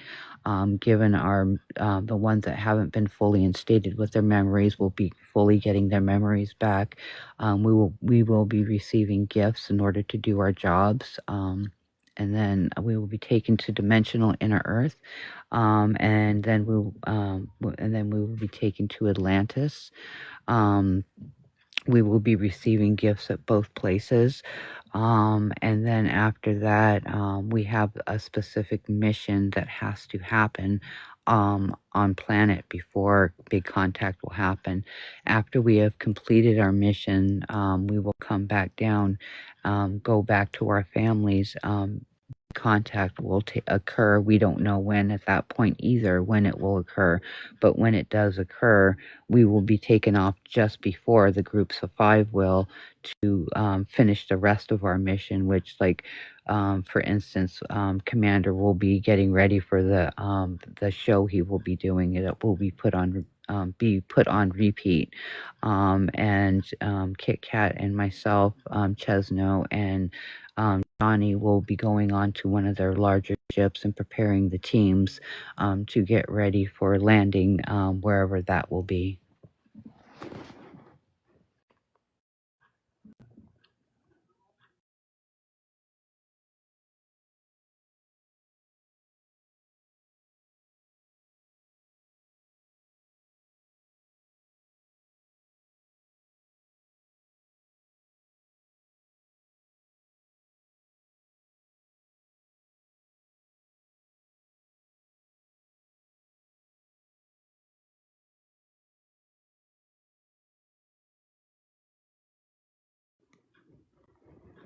The magma is being risen as a distraction.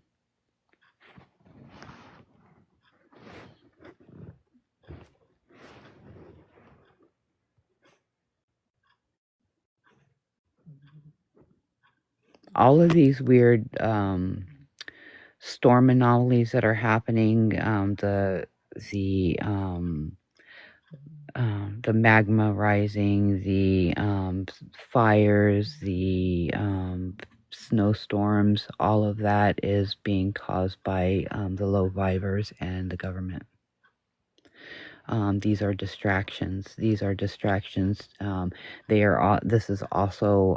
It's like a win-win for them, because they figure, hey, it's a way to thin out the undesirables, which are the unwanted people, the elderly, the people that they don't want on the planet.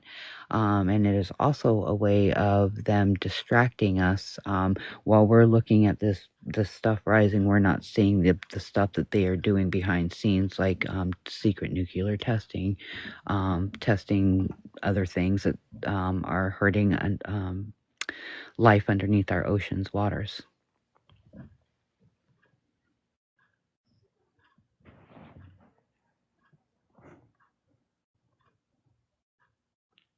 And making people sick. Exactly. The chemtrails, all of that. I have one of my friends is actually suffering. Her whole family is sick because of that. A lot of people have been feeling ill because of that. The command has been out there like tirelessly sending out weather ships that have these. They look like glowing octopus, but what they do is they're basically like Swiffers. They go around cleaning up these chemtrails. They're trying to get them up as quickly as they're putting them out to help people not be sick.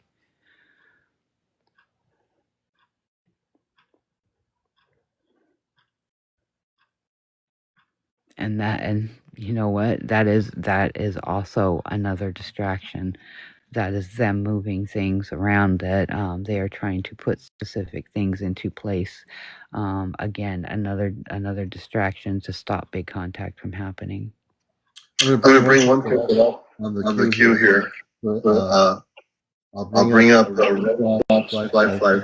I'm going to go on mute in a minute, and I'm going to turn it over to you.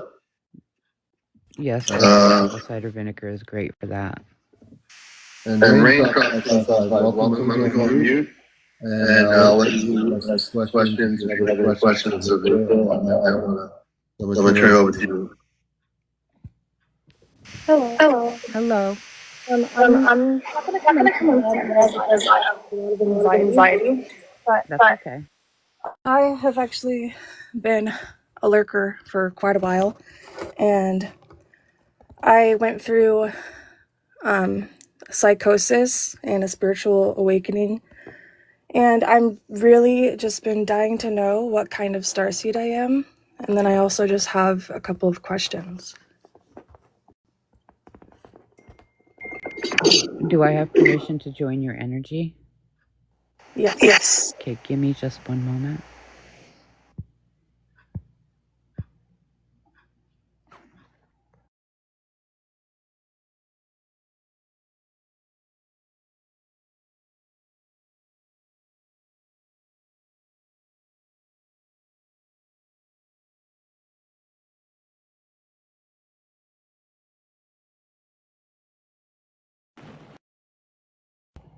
Okay, so you are actually Nordic Palladian.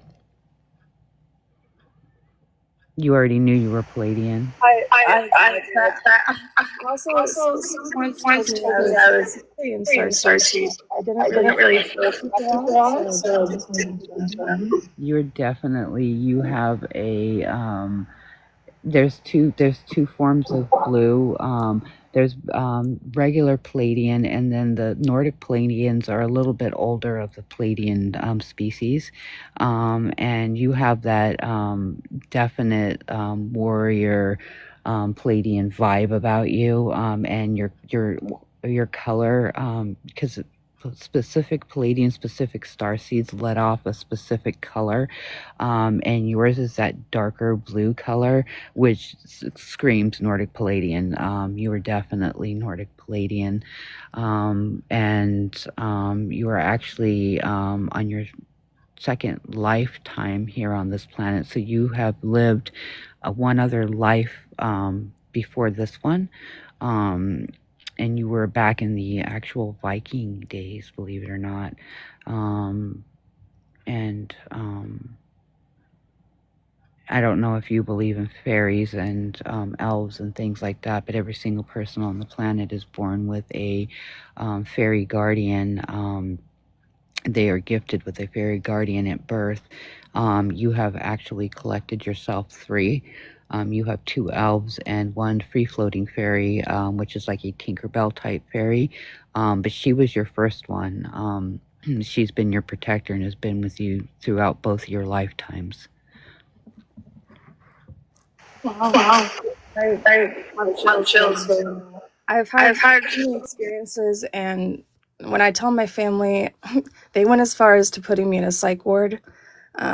What happened is I went through chemo, and it induced psychosis and spiritual awakening. And I've always known that I'm clairsentient and an empath and all of these things, but I've never really known how to really like fully tap in. And I think it's fear holding me back, because I have astral projections and lucid dreams, but I've never actually seen the beings. I've heard them. I had one experience that I tell people and they just think it was just a dream, but it felt like my full consciousness was there. It was real. It was not just a dream. So I was running through it. It felt like it was like a golden temple, or like a golden, I didn't see the outside, just the inside, but everything was golden. And then I was naked and I was running. And then I heard a voice say, "Who is in here? You're not supposed to be in here." And then this was happening on a loop. And then I reached this golden doorknob. But as soon as I touched the doorknob, I started falling like through layers. And then I felt like I was like hunched over to the right, falling down like in a spiral, just falling through all of these layers like on a loop. And it was terrifying. I woke up and I didn't know if I know was if I was It's I because you are a understood. traveler. You are a traveler. Have you? I'm hearing that you've heard this. You know this already, though. You're a traveler, so a traveler is a star seed that is unaware, really, that they can travel through the dimensions through lucid states. So when you are I call it the tween state. So when you are in your between states, you are actually able to travel through the dimensions. Now, the Ashtar Command uses people like you, not uses, but has people like you on the board ships, because we use you to map out the star system. You were actually, because you're still in your human form, because you volunteered to come down and do this, you are in your human form, but your spiritual self, your inner self, your starseed self knows that it can travel. It knows that it can travel, and it's getting bored, so it's sneaking off on you and traveling. I believe you. I absolutely believe you, because you described it traveling through it to a T, and the only reason I know is because I travel too. It's one of my gifts. Yeah. Yeah. Every time I Every time talk I about talk about it, I get chills, and I know it's real, but everyone around me just, they play it off as a regular dream. And then as far as seeing space beings or the orbs or whatever, I don't know if I'm allowed to say that, but I haven't seen any physically. But another experience I wanted to talk about that I just haven't been able to make sense of, it was me and my brother. We're Irish twins, so we're really close. And when we're around each other, it's like our energy is amplified. And we were traveling together right after my first cancer diagnosis, while I was going, like right after that astral projection experience. I was in Massachusetts in a small like RV park in the forest, and we were out standing by a lake at night, and I felt really off. I felt some sort of like my whole energy, my whole body was like vibrating, and I kept asking my brother if he felt off. And then all of a sudden, way off into the distance in front of us, we saw this bright light, like the brightest light I've ever seen. And we both just stood there silent. We didn't take our phones out. We didn't react, really. We just were standing there looking at it and then looked at each other. But as this happened, like we saw the light, and then I felt like I had shifted places, like a couple steps to the left or to the right. And then I looked at my brother and I said, "That was scary, run." And then we started running back to the trailer. And again, he just thinks that I was in psychosis, but I kept telling everyone, yes, I'm in psychosis, but also it's real. And I don't know what happened that night, but it was It was insane, and I still think about it to this day. So what happened is your starseed self recognized that your family was there. So that was your star family looking out, and Commander's agreeing because he knows, he knows.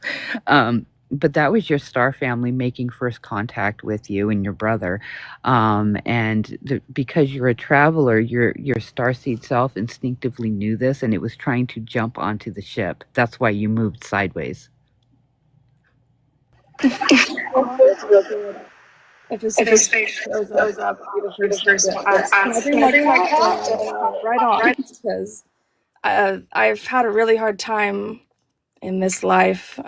Things are really heavy, honestly, and so I'm trying really hard to like focus my energy and become, connect and tap into my potential, because I know I do have a lot. And watching these lives has been so helpful. I've just been extremely scared to come on live. Just because, of everything, and it's hard to put yourself out there, but I really appreciate everything. You are so welcome. And I'm glad that you came on, and I really hope that answers your questions. And if it doesn't, you're probably gonna get off. Not probably, you are gonna get off. You're gonna have a million more questions. When you do, DM me and I can help you kind of guide you through it. Being a traveler is not easy when you are on this planet, but you are not alone. You are not crazy. You are not in psychosis. You are a traveler. Thank you so much. Very valid. I'm just trying to not have a career yet, drink first, and I'm just trying to like focus. I feel like it's going to be amplified now. And it will. You'll have a lot of great things happening here. I'm so glad you're here, Raindrop. And I'm just, what I'm loving here is just listening, moderating, and letting April have the ability to answer people's questions. And that's what we do here, because we have no ego as space people. Even in human form, we're working together to make sure that everyone feels safe here. We're working to make sure that you're able to share what you've never been able to share before. I'm glad you came up here, and know that you're loved by the Ashtar Command. You're loved by us here, and we care about you as well. Thank you so much. I'm very grateful. All right. And is there anything else you'd like to say, or what would you like to do? I feel like you're right. I'm probably going to have a million questions, but I pretty much watch everything. So thank you. Thank you for coming on. It was really nice to meet you. Thank you so much. We're gonna do this for a minute. So people have a minute. We're going to bring Raindrop down. Thank you, Raindrop, so much for being here. And let me do this here. And I know that if people people have questions for April, all I'm doing here is just taking the time to enjoy the answers. And let me see here. Let me see who's on the queue. I think it's Albert Safrasad or Sandra. Let's see. I'm going to bring Sandra up here, and then I'm going to go on mute, and you're watching Ashtar Command Night.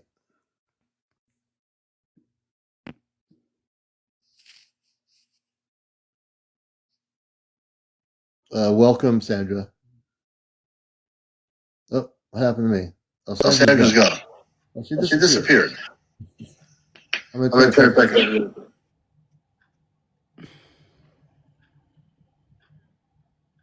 I think she was trying to hit the button. She might have popped down by accident. I saw a question in here. Is there anything to those falling clouds? Yeah, those are, that's fake stuff that the government has put out. They haven't gotten the clouding stuff quite right. So what they are doing is they are globbing up and getting too heavy and falling down to the Earth's surface. Chemical clouds is what they are. What is our relationship with the moon? That's a good question. The moon is a space station. I have stopped there many times. The front of it looks like a surfacey, livable place, and they do have some facilities on that side, but the opposite side of it is it's like a Ashtar Command truck stop.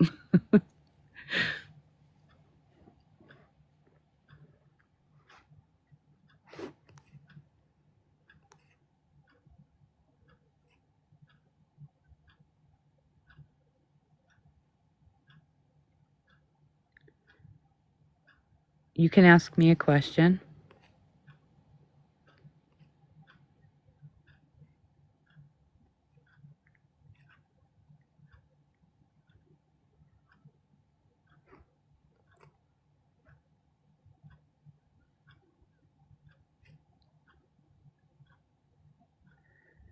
Somebody's asking to come up. Who wants to come up? It's the one with the orange W with the picture.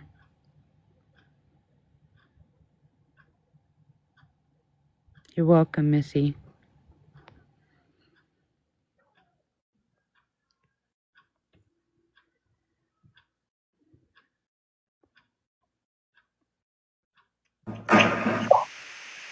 Hi, April.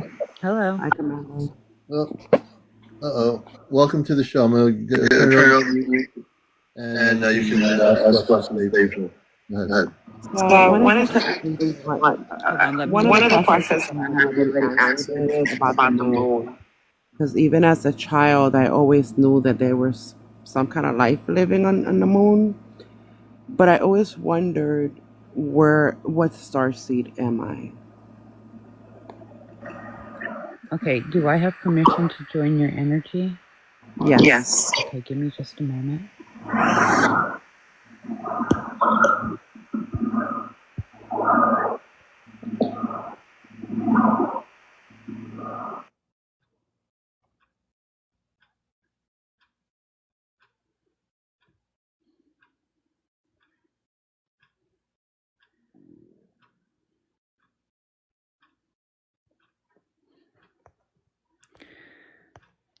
Okay. So there's a reason why you like water so much. There's a reason why you enjoy being by the water. And your people have been here for a very long time. Your people have been here for a very long time on this planet. You are actually a Mer starseed. And if you don't know what that is meaning you're a mer person. You are a mermaid starseed. Mer people have been living underneath our ocean surface for a very long time. They were brought here onto our planet because their planet was dying and being poisoned. Their waters were a lot like ours, so they found our planet, that our water was compatible to theirs. Mer people are real. They are actually star beings, and that is what you are. And I'm seeing that you are on your third lifetime. You are on your third life lesson here, meaning that you have lived 2 other lives before this one, but you were also on your last life lesson, meaning that when you are done with your human avatar, you will go back to your true form, which is a mer person. Now, as far as like your fairies and things like that go, mermaid fairies are different than water fairies are different than land fairies. And like I was saying before, every single person has a fairy protector. The commander has fairy protectors. I have them. Everybody has them. But you have different fairy protectors. You're not the Tinkerbell type. Yours are water fairies have 4 wings and not 2. Land fairies have 2 wings. You have 3 fairies that have been with you through all of your lifetimes, and they have been protecting you, guiding you, trying to get you to do the next right thing, being there to console you when you're sad, playing with you. They bring out that giddy side of you. But they are very, very good at hiding. So mer fairies look like almost like water slicks. If you were to see them with your eyes, because they can live up on surface with you, but yours may look like you may see like a twinkle at the corner of your eye, or you may see like a almost like a rainbow blur going this way. That would be your mer fairies looking out for you, playing around you, just being with you. Um, but you're a mer starseed. Your family is actually located at Space Station 4, because I can feel their energy there. And they have been there for a while. They live in one of the cities that are underneath the ocean surface, but they have also been slowly trying to make contact with you through lucid dream, from what I'm understanding. So you may have had some sleepless nights, or felt like maybe somebody was standing next to you, or maybe watching you, and it may a little bit freaked you out, but don't let it freak you out. That is your star family trying to make contact with you.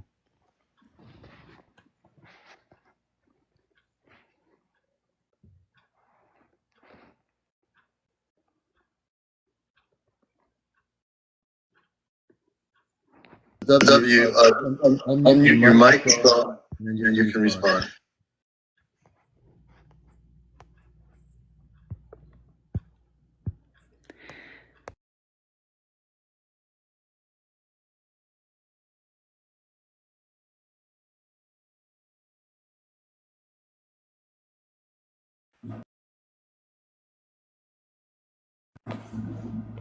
Yeah, I do feel that that I'm trying to do everything that I need to do in this lifetime, so no more incarnation here to Earth.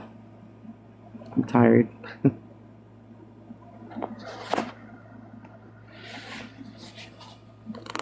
Can you guys hear me? Oh yeah, we can hear you. We Okay, can hear yeah. you. But I do get a lot of lucid dreams and stuff like that. But and I'm not afraid, because I've been a seer since I was a little kid. I've been a reader for many, many years. And I do feel, even like when people pass on and stuff like that, I feel the connections, whether it's family or other people out there. But as far as incarnating again, I'm not on Earth. No, I don't want it anymore. I'm tired. It's just too crazy for me. But thank you so much, and thank you, Commander, for bringing me up. I appreciate you. Oh, it's my pleasure, and we thank you for being here. We have a bunch of people in the queue, and we thank you so much for being here. We learned just as much about your story when April. So yeah. Thank you. Yeah, you are in your last life lesson here. Yeah, I could see that you were done. And just so you know that most mer people are seers because of the vibration of our planet and the vibration of water, because our planet is made mostly of water. Your gift for sight is not is very common with mer people. Oh, interesting. Thank you so much. You were so welcome. Oh, I Bye, thank Commander. you as well, Yvette. And, we're glad you're here with us. And for people just tuning around the world, this is our special night. April and I are space beings. We're in human form, and our space family are watching. They can see your questions, and they monitor on a central screen on the ship, so they can see your questions. And if they want to chime in, they can, and they will through April. She will translate what they are saying from the ship to you, so they can hear everything that is going on here for real. And that's why we're here. We're here to have you understand the relationship of what the Ashtar Command is. That our parents are on the ship. I'm not talking about my Earth-based parents or cousins, but they are on the ship, and we're here to help everybody get ready for the time when the command is ready to initiate the contact on Earth. You'll know about it through April and myself. We'll be the ones that will actually give you that information right here on TikTok. We will do that. Yvette, thanks for being here on the show. Oh, hold on 1 second. It's funny that she said murd, because when I was a kid, I used to tell my mother, "Mom, do you know that those stories about the mermaids are actually real?" She was like, "Ah, that's just imagination." I used to be like, "No, that is real."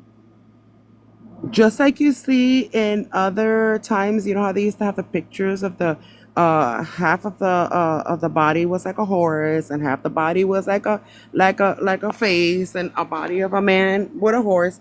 I said that is real too. Since I was a child. And my mom, I used to tell my mom, people seem to think this is like a myth, or these are things, fables or whatever.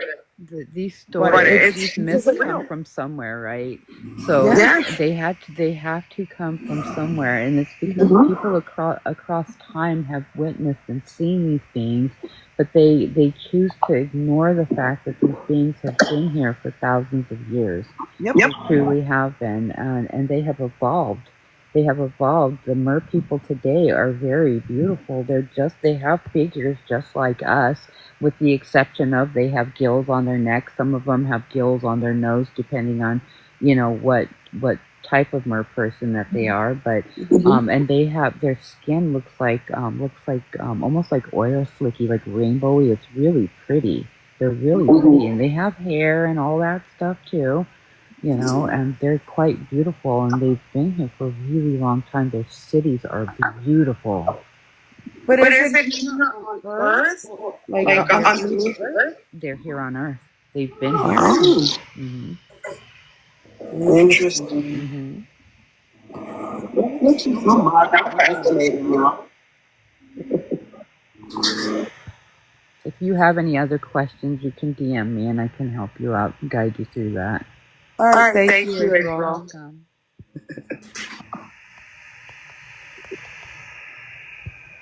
Commander, you can drop me off now. Thank you.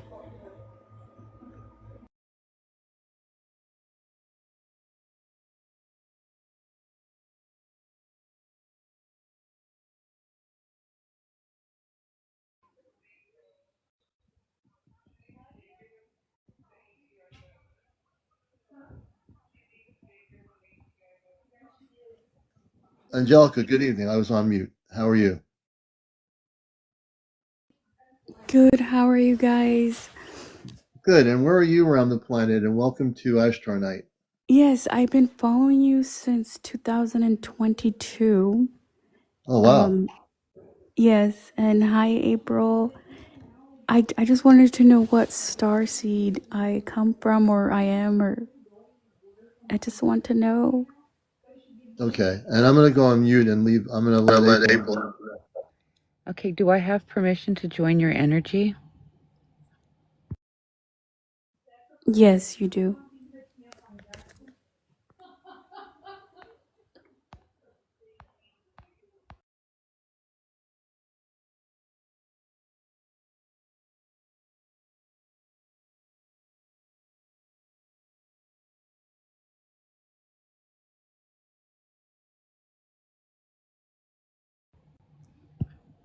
All right. So there's a reason why you like animals so much, and why animals are instinctively drawn to you. It's because you are Lyran. Now, I bet you have cats, right? You're muted.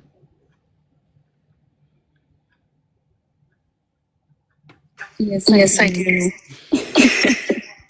Okay, you are actually Lyran, which are actually one of my favorite of the space people. They are very spiritually advanced. Many of them are in dimensional inner earth as we speak. And I am also seeing that you are on your second life lesson here on this planet.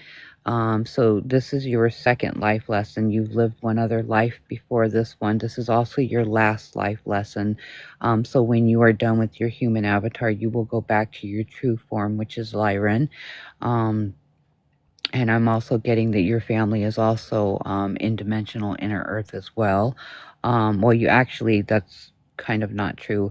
Part of your family, your space father is in dimensional inner earth. Your space mother is actually traveling on the living ships, helping up there with spirituality and teaching. And I'm also getting that you too are also a teacher for the Ashtar Command when you are not on mission here on planet.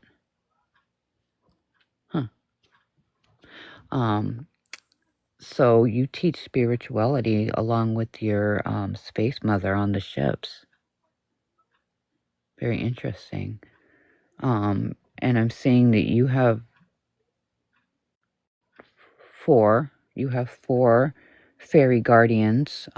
You have 3 elves and 1 free-floating fairy. The free-floating one is like the Tinkerbell type. The 4 elves really like your hair a lot, so they are there.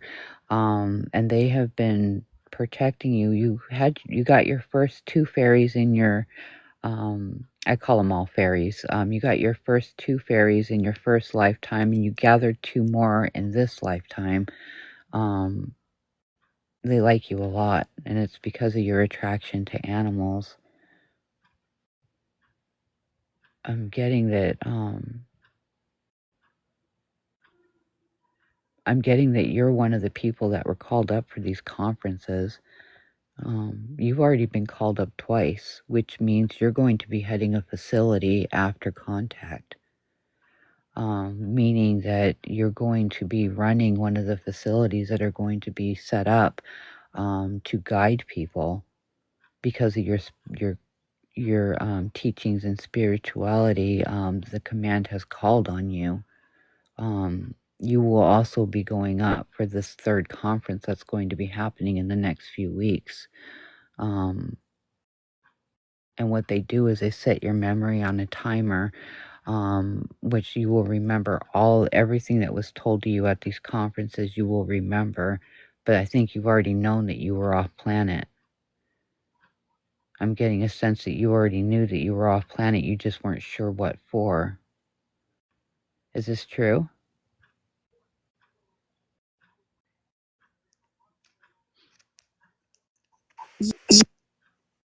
You are of importance. That's why they're having you head one of these facilities. The people that were called up twice will be heading a facility, which means you are of importance. You will also be called upon and invited to with the large summit meeting that will be happening after contact. Oh Oh, wow. wow. Yeah, I Yeah, I just just been been feeling like feeling like I I need to do need to. something important, but I just like little me, like how, so I've been having questions, like I feel like there's something important I need to do. So yeah, it sounds about right.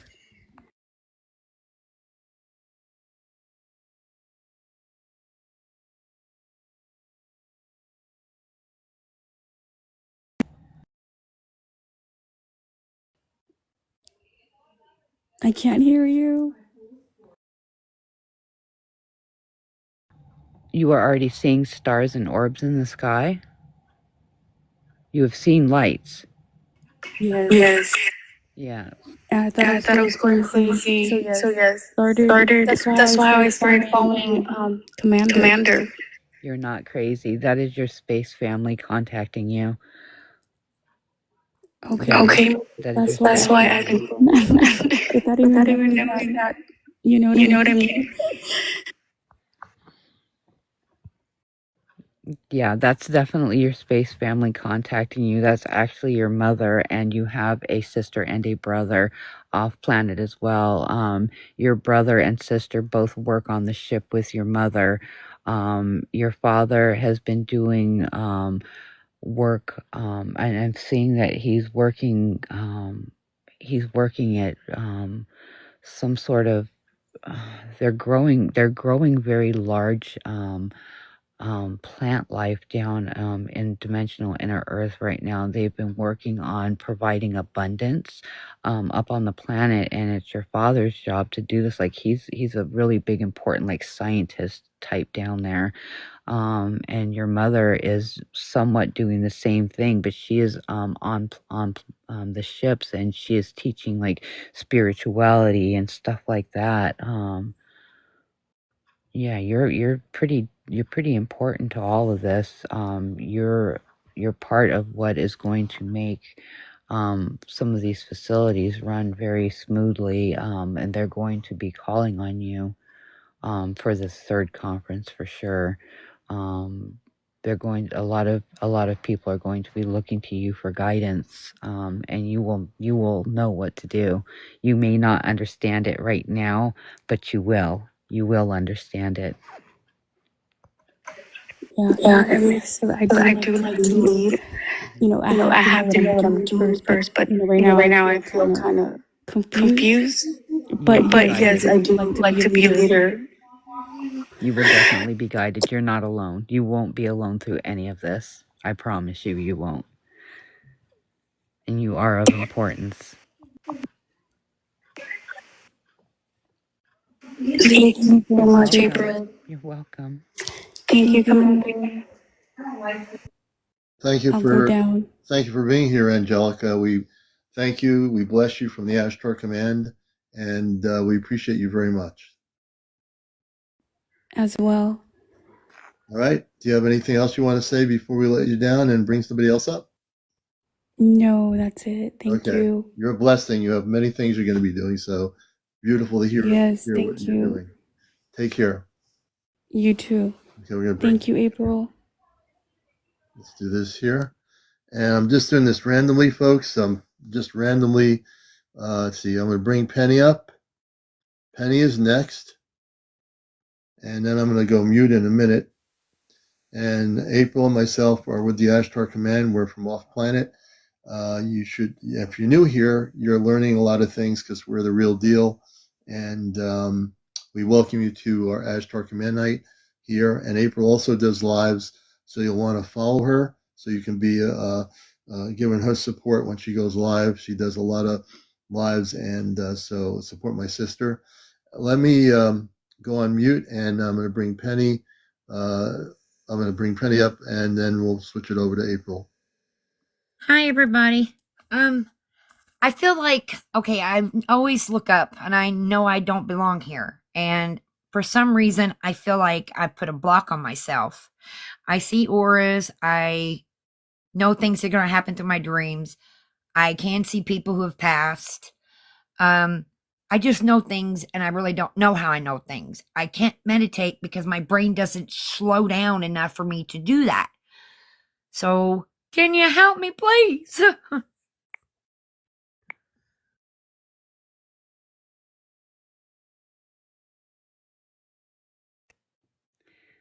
So you haven't been blocked. You didn't block yourself. When you came down and volunteered for mission and coming onto this planet, you essentially they showed you lives, and they showed you what your lives were going to be like. And you volunteered to come down here, but the reason you volunteered to come down here was to help humanity. It's people like you, starseeds like you, that came down to this planet to learn how to live like a human, to learn human lessons, to learn human emotions, to learn all of that, and to live your life to the fullest, regardless if it's good or bad. But you were here putting in the work, and this is to learn how to relate to humanity after big contact happens, right? So when you do go back to your true form, you will know better how to deal with and relate to humanity here on this planet. You didn't put a block on yourself. It was that is something that happens to starseeds when we come down, because you can't be mulling over what's going on off planet and this and that when you're meant to come down here and live the human experience. So you have these abilities because for some reason your true starseed self is starting to remember this, and a lot of people's memories are starting to wake up now. Bit by bit, a lot of us starseeds are starting to remember more and more about what we were and what our abilities were and things that we did off planet. That's why it feels so awkward or feels true. Because you were meant for more. You weren't just meant to come down and live in this human avatar. You were a starseed. You were meant to do more, and your abilities are starting to poke out left and right now because we are so close to contact. And eventually, before contact happens, you will get your full memory back, and you'll be like, oh, yeah, that's why. That's why I have this ability to do this. This is why I can do that. And you have some pretty fantastic abilities. I also see you understand animals very well. I see that you can relate to animals' emotions. Yep. Yeah. I'm a huge fur baby lover. Yep. I see all your fur babies. You've always had fur babies. I can see that. Yep. This is one of the reasons why you are also, I don't know if you know what type of starseed that you are. I kind of peeked in there. I'm sorry. I snuck without asking permission. No, I wouldn't. You're actually a Lyran as well. Oh. Okay. I kind of answered some things that I've been wondering. Awesome. Thank you guys for all you do. You're welcome, Penny. I'll step down so somebody else can come up. You guys have a great night. I'm still going to stay on and listen. Okay.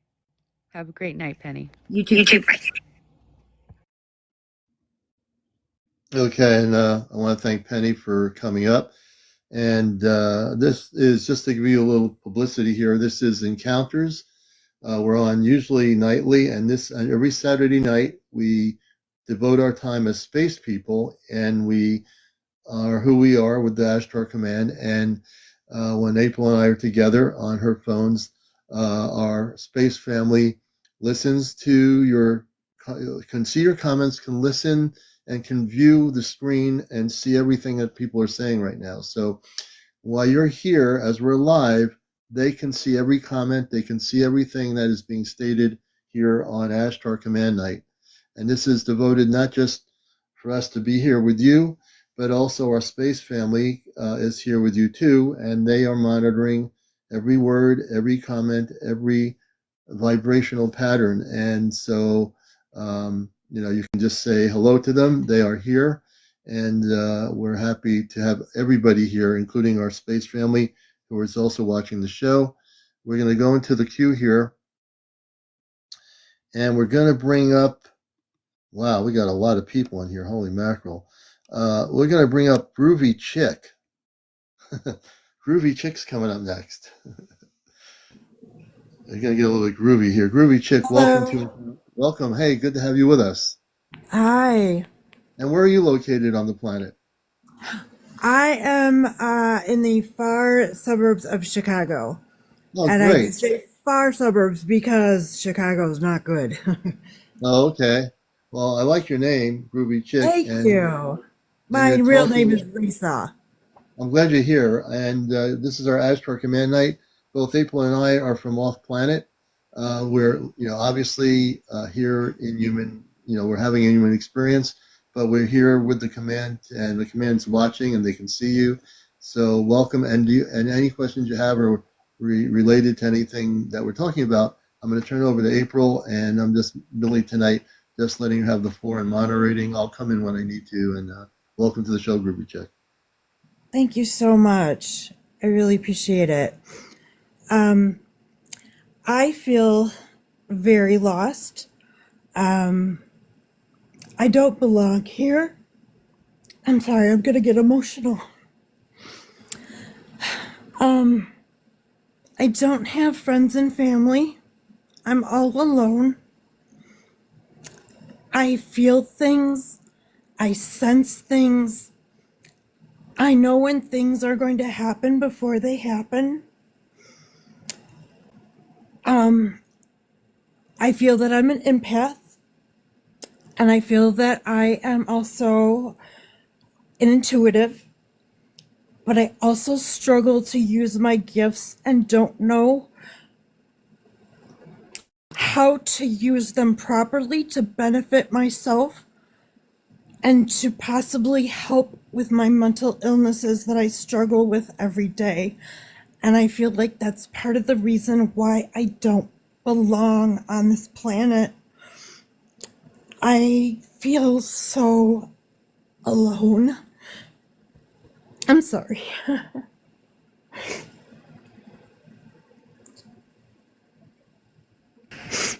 It's okay to Okay to cry. cry. Speaker. Um, please, please, please don't ever be sorry for having emotions. Don't ever be sorry for that. You are a true empath. I sensed that as soon as you came up. As soon as you came up, the emotions you are feeling right now, the mental health illness that you are having is not your own. That's not your mental health illness. That is your empathic abilities. The mental health illness that people are trying to convince you that you don't have mental health illness. You're an empath. You're an empath. You are taking on the emotions of everybody around you. The only thing that you need to learn how to do is to release that emotion. Remember that the emotions that you are feeling are not your own. Release those. Don't hold on to them. You take those emotions onto yourself, and then everybody starts saying, oh, you have mental health issues. You don't have mental health issues. You're an empath. And the reason why you feel alone is because the people that are around you that are having emotions and are having all these like negative feelings, depression, all that stuff, you empaths, how they help other people are by helping take on the burden of those heavy emotions, right? So we take those emotions upon ourselves, and empaths forget sometimes, and you are still learning. I'm assuming you don't really know how to control your abilities yet. No, No, I'm I'm struggling struggling with with that. that. And you know what? Please feel free. I'm usually on around 7 o'clock. Feel free to come into my show and just remind me, and I will help guide you through that, because being an empath is one of the hardest abilities to have. It truly is. It gets mistaken for mental health illness a lot. There is nothing wrong with you. There truly is not. You are an empath with a beautiful ability. You have the ability to not just uplift people, but take on those emotions that they can't bear themselves. This is one of the gifts, and also one of the problems with being an empath. The only thing you need to learn how to do is to release those emotions. Remember that they are not your own. And the crying that you were doing, that is okay. It is okay to cry, and it is definitely okay to feel your feelings. And don't ever be afraid to come onto this show or to my show and allow your feelings to flow. Neither me or the commander will never deny you. We won't. We're here to help. I I cry cry every every day, day. all the time. And I'm actually, can I share a little bit about myself? Because I am struggling right now. Yes, of course you can. And I want you to know, Groovy Chick, that we love you. There was a lot of static coming through because the command is listening to your story. They're listening very intently. When the static comes through and everyone hears the static, they see you, they hear you. You're a beautiful, beautiful person.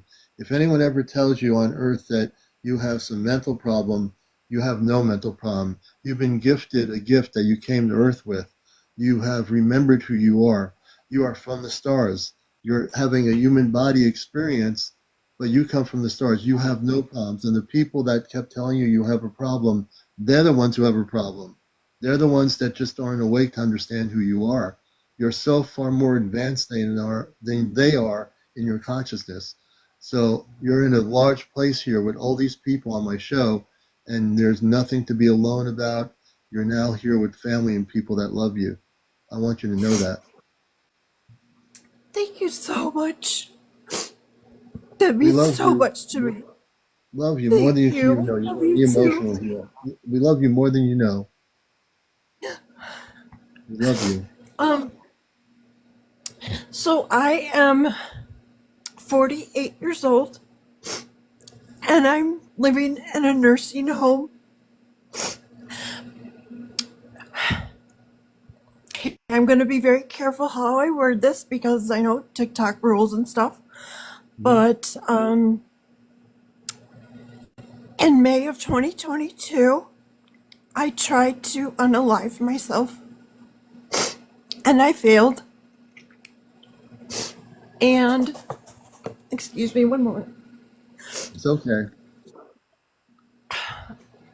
Um, Instead, I actually, I did code at the hospital. 3 days after I did it, they found me unresponsive in my bed. And they took me to the hospital and I coded. They resuscitated me and put me on a vent for 6 weeks. It took probably about a year for my brain to come back to working after coming off the vent. And when I woke up, I found out that my left leg and foot no longer work.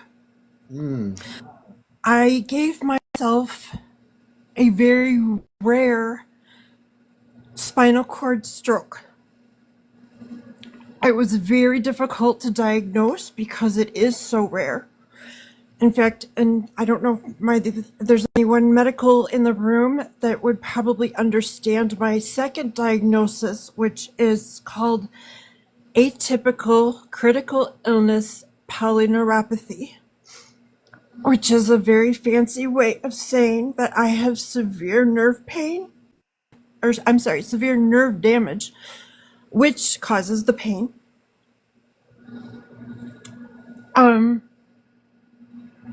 So I am stuck now, bedbound, at 48 years old.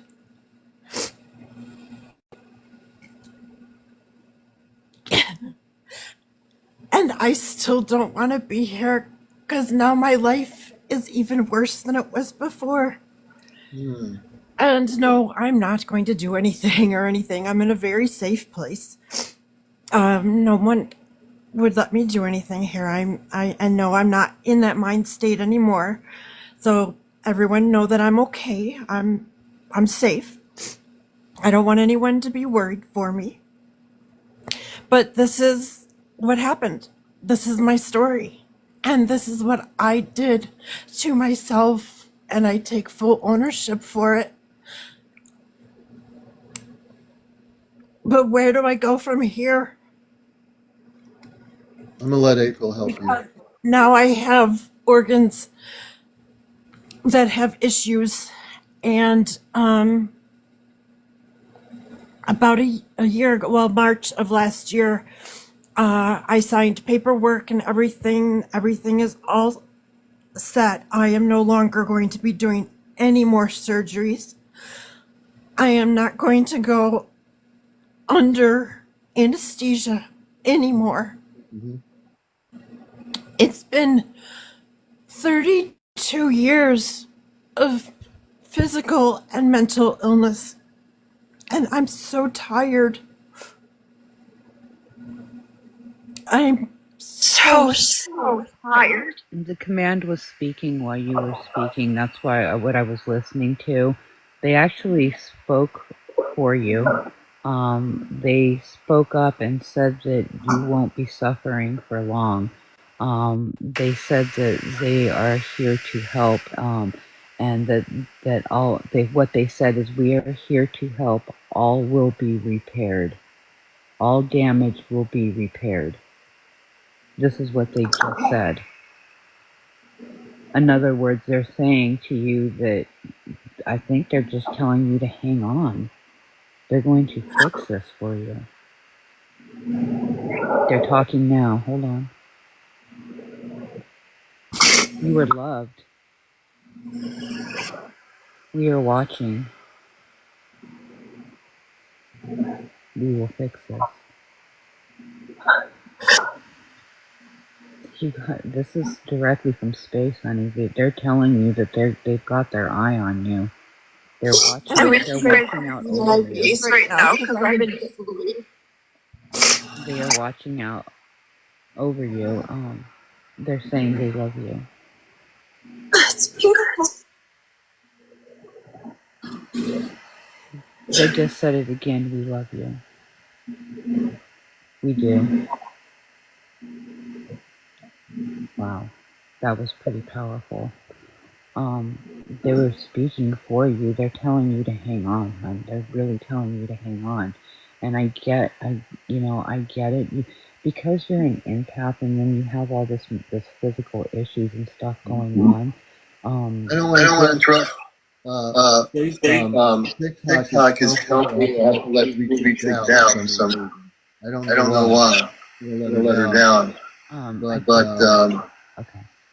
I have I have to follow follow friends friends with with furries furries and and communicate communicate with with them. them, But they but they send me sent me a a Okay, message just or DM something. I me. don't know what. DM me and we'll talk. All right. All right, And and Ruby Movie check, Chick, we we love love you. you. Am I here? Okay.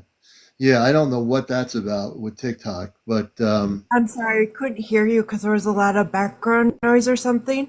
yeah, TikTok put a thing on my screen, and I don't want anyone to lose its live. I don't want this live to be lost because I think you're a very important person. Follow Friends with Furries and communicate with her because the command is listening and they're basically going to help you. I hope they have dogs up there. Oh, they'll help you. I didn't Because expect dogs TikTok are to do my this, only but friend. yeah. People are very hard to be around. I struggle with relationships. Boyfriends. I've never had a healthy relationship with a boyfriend. I've never been married. I've never felt loved. Well, you have friends here. I want you to know here that I'm on regularly. April's on regularly. You hang out with us both, and I'm telling you, you're loved, and you'll have friends here. My own son will not allow me to meet my granddaughter because he thinks I'm a freak because of mental illness. All right, so we're gonna. Unfortunately, I don't want to let you down, but I have to because of what TikTok just did. But I want you to contact April. Will you do that? I followed her, yes. Oh, good. And I'm following you too. And I didn't want to bring you. I'm going to follow you right now, actually.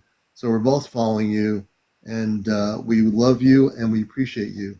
I want you to know that. Thank you. Thank you. I've watched you for a while. It's absolutely amazing. Uh, just it just blows me away because something drew me to you, months ago when I started following you, Commander.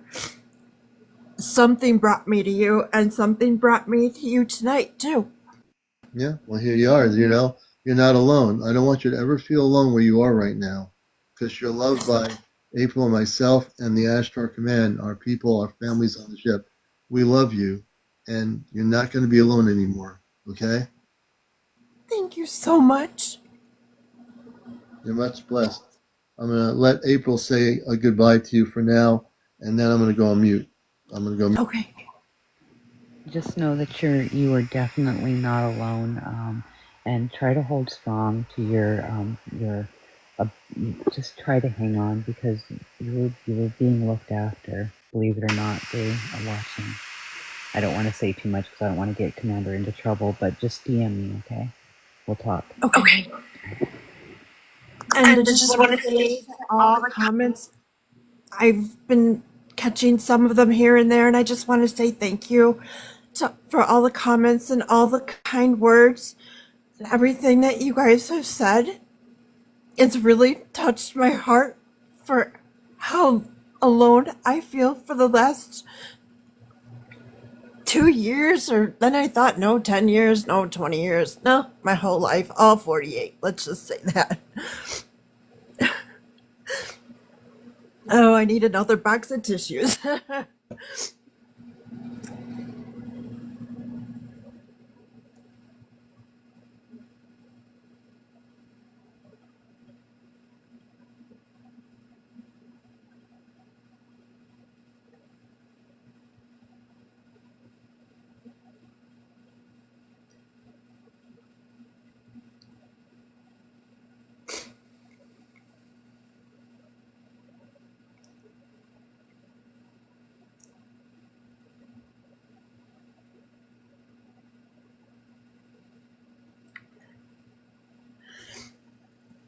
Oh yeah, I was muting myself. I'm gonna say Now I can hear you.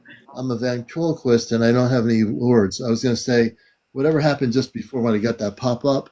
They know this is a big show, and so now that you're following both me and April, and everyone here loves you, you're not alone anymore. Okay, so you have friends all over the world now, I everywhere. hope it was nothing that I said because I know I said some sensitive things. Yeah, the algorithm might have picked up on a word or two, but it's tough when you're dealing with algorithms. They don't understand human emotions and feelings. They're computers. But Right. we want to thank you for being up here, Groovy, for sure. Thank you for picking me to come up. It's Yeah, very, I'm very so happy I special. did. I am absolutely so happy I did. You know, and stick around with us because we'll be on for a little bit more, and then we're going to call it a night because it's almost 2 in the morning on the East Coast here. All right, Groovy Chick. Thank you so much out there in Chicagoland. Thank you, everyone. Thank you so much. And thank you for hearing my story. And thank Oh, you for not absolutely. judging me. We don't judge anybody here. You know, me coming from outer space, the last thing I want to do is judge anybody. You know, no judgment. Mm-mm. I just can't wait to go home. And you will. It's soon.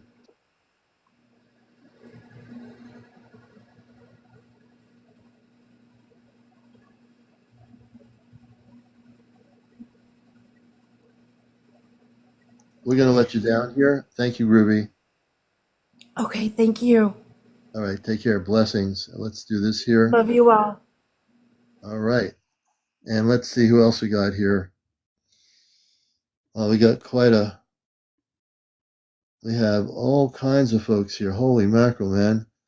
We're going to bring up, I think, Rachel Lynch. Rachel Lynch is our next person on here. And Rachel Lynch hopefully is still here. If they've been waiting a while, they might have fallen asleep. And if they keep spinning, then we know something's happening here.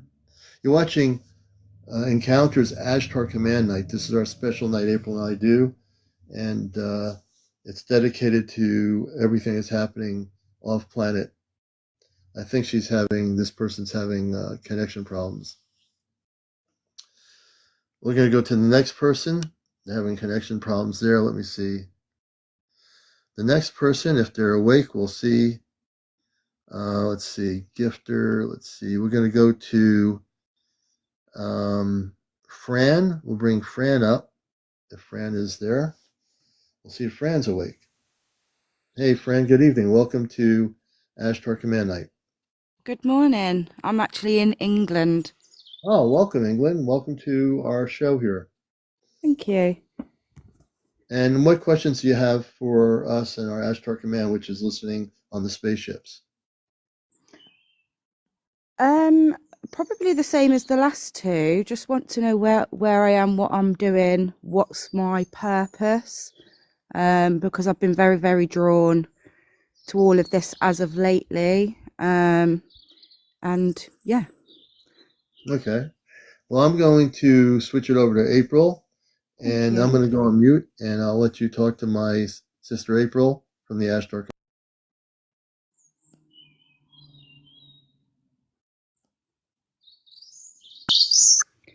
All right, Fran, do I have permission to join your energy? You do. Okay, give me just a minute.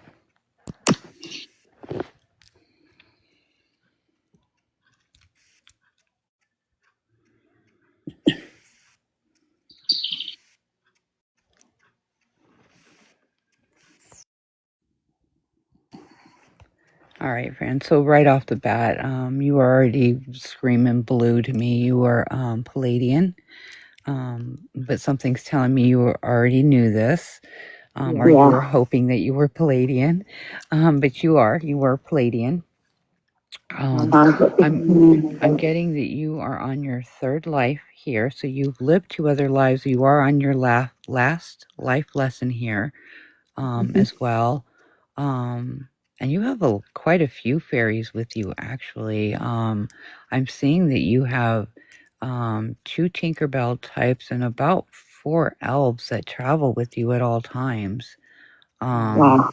And as far as your purpose, I'm getting that you work with well, this is going to sound really strange, but so there are these beings that are called star beings. I call mine, I have a name for mine. Mine's kind of famous on TikTok. Mine's Mikey. And these are the rainbow stars that we keep seeing in the sky, ones that look like they are like kind of like look like they're talking to us. These are rainbow star protectors. I'm getting that you actually work with these beings off planet. On the ships. You are Ashtar Command. That's for sure. Which is why you were guided here. You are an Ashtar. You work on the ship, so you actually. Wow. Okay, so. Wow. All right, so. I don't know if you know about our group of 5. If you do, you'll know Kit Kat. Kit Kat is the head of security for the entire Ashtar Command. Kit Kat is actually your supervisor on the ship. You work just underneath Kit Kat. Kit Kat is actually in charge of training the Mikey type beings, the protectors, the star beings. And you do that with her. You're one of the people that are there on the ship working with her, training these beings that are sent out for protection for specific star seeds, like the chosen ones, people that are in the High Council that might be visiting the planet. They are all assigned these star being protectors, and this is what you do off planet. Which is why I'm assuming you work with animals on planet. Like you have a lot of animals at your home. Me, You enjoy animal life a lot. absolutely. Absolutely. I'm I'm outside outside right right now now with with my my phone and and listen listen to to the the birds in the birds in the background. background. Mm-hmm. Yeah, Yeah, so so I do I love do love animals. animals. So we do a lot in our human lives, that we do in our star seed lives. Somehow, some way, it always integrates itself into what we are doing here on planet as a human being. So because you work with these beings off planet, you train and nurture and guide these beings to be beings of light, and also these beings are like real big on protection. And guys, this is for entertainment purposes only. Sorry, Commander, get used to saying it. But so this is what your purpose is. Your purpose is to do this, to work with the life on our planet. And when you are done with your human life form here, you will go back to your true form, in guiding these beings. Amazing. Your job is very important. Thank Thank you. you. You're welcome. Oops, what did I just do here? Yeah, so does that help, Fran, answer some of your questions you might have with April? Yes, most definitely. Yeah. Yeah, I can feel that truth. I'm listening to it. I say, wow, yeah, I sit here and listen because that's what I do. And I'm really so happy to hear that connection you have. It's a beautiful thing. And, there's so many things happening right now. And that's why Saturday nights for April and I are very important when we are here to be able to help you. And then our space families on the ship, and they're watching you, they see you, they can hear your questions. they know everything that's going on here. They have monitoring screens on the spaceship to in terms of the intergalactic level of that. So yeah, thank you so much for being here. Thank you. Appreciate it, guys. Yeah, I'm following. I think I'm following you. Let me see here. Am I following you yet? I'm going to follow you now. Well, I can't Thank because you you. have your setting on private, but I will follow you if you switch it.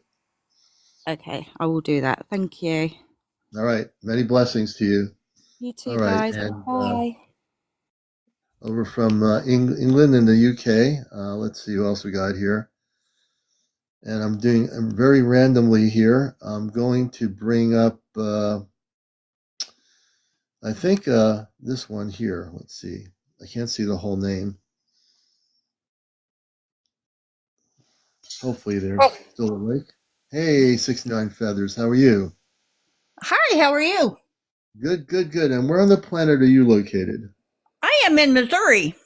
Missouri. We have a lot of friends in Missouri on here. So I'm being the host and moderator, I'm letting April take the wings of the control here, and I'm just enjoying her helping people and asking questions. Our Space Command is listening to the show, and they can see you, they can hear you.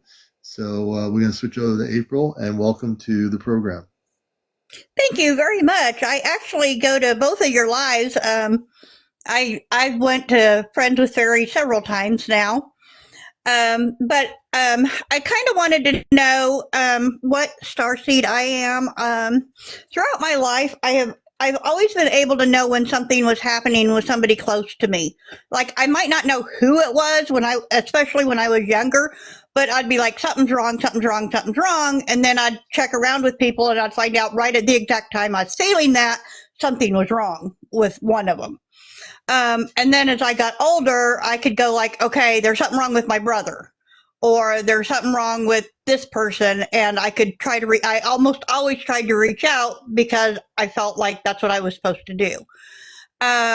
And then especially in like the last 3 months, it seems like my intuition has ramped up, like really ramped up the last 3 months. Like a little tiny difference, and I'm like, no, something's not right here.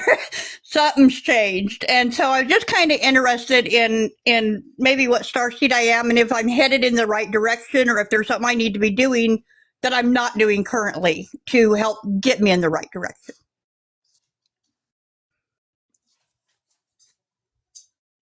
Yeah, I'm going to turn it over to April. Okay, so first of all, do I have permission to join your energy? Yes, you do. Okay, give me just a minute.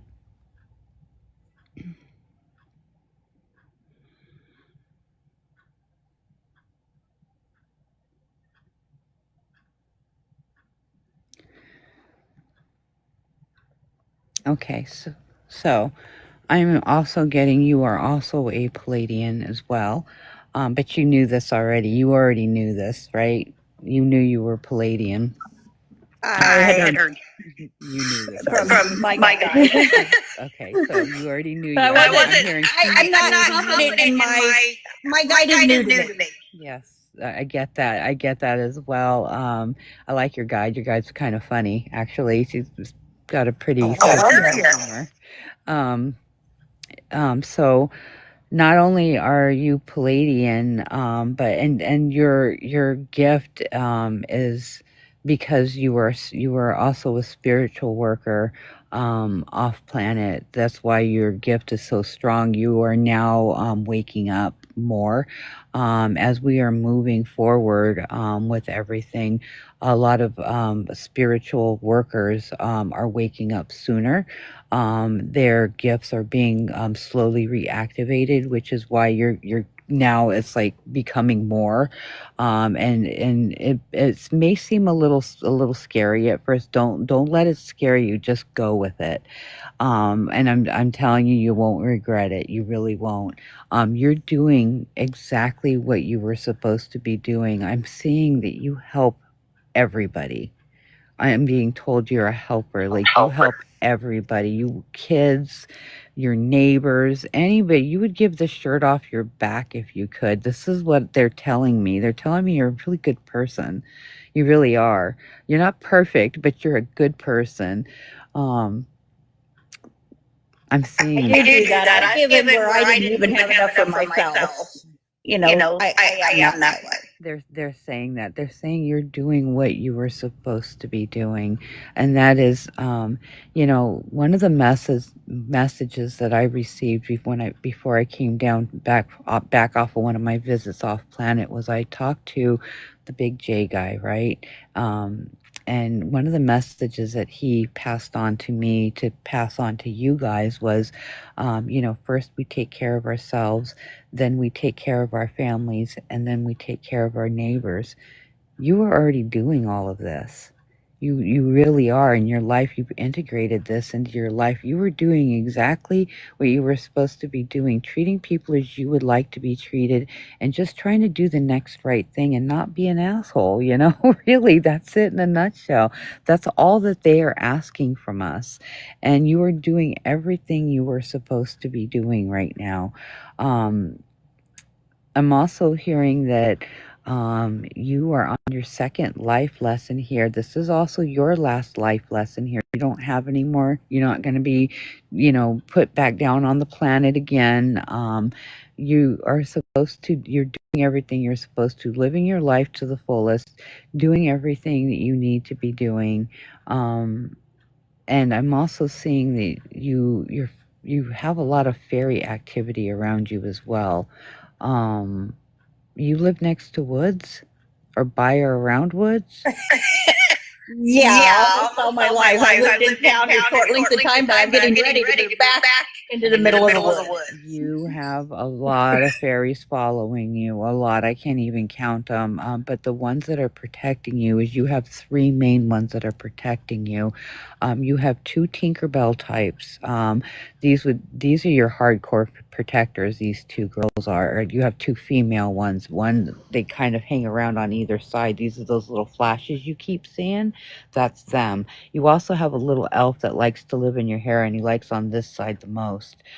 This is the one that keeps touching your face or making your eyeball twitch, because that's your rambunctious one. That's the one that's messing with you all the time because it wants to get your attention. But I'm getting that you were also already starting to see these beings. Is this true? You've been seeing these beings since you were little. Not fully, but you're seeing sprinkles. I was never sure what it was. It was something out of the corner of the eye or whatever.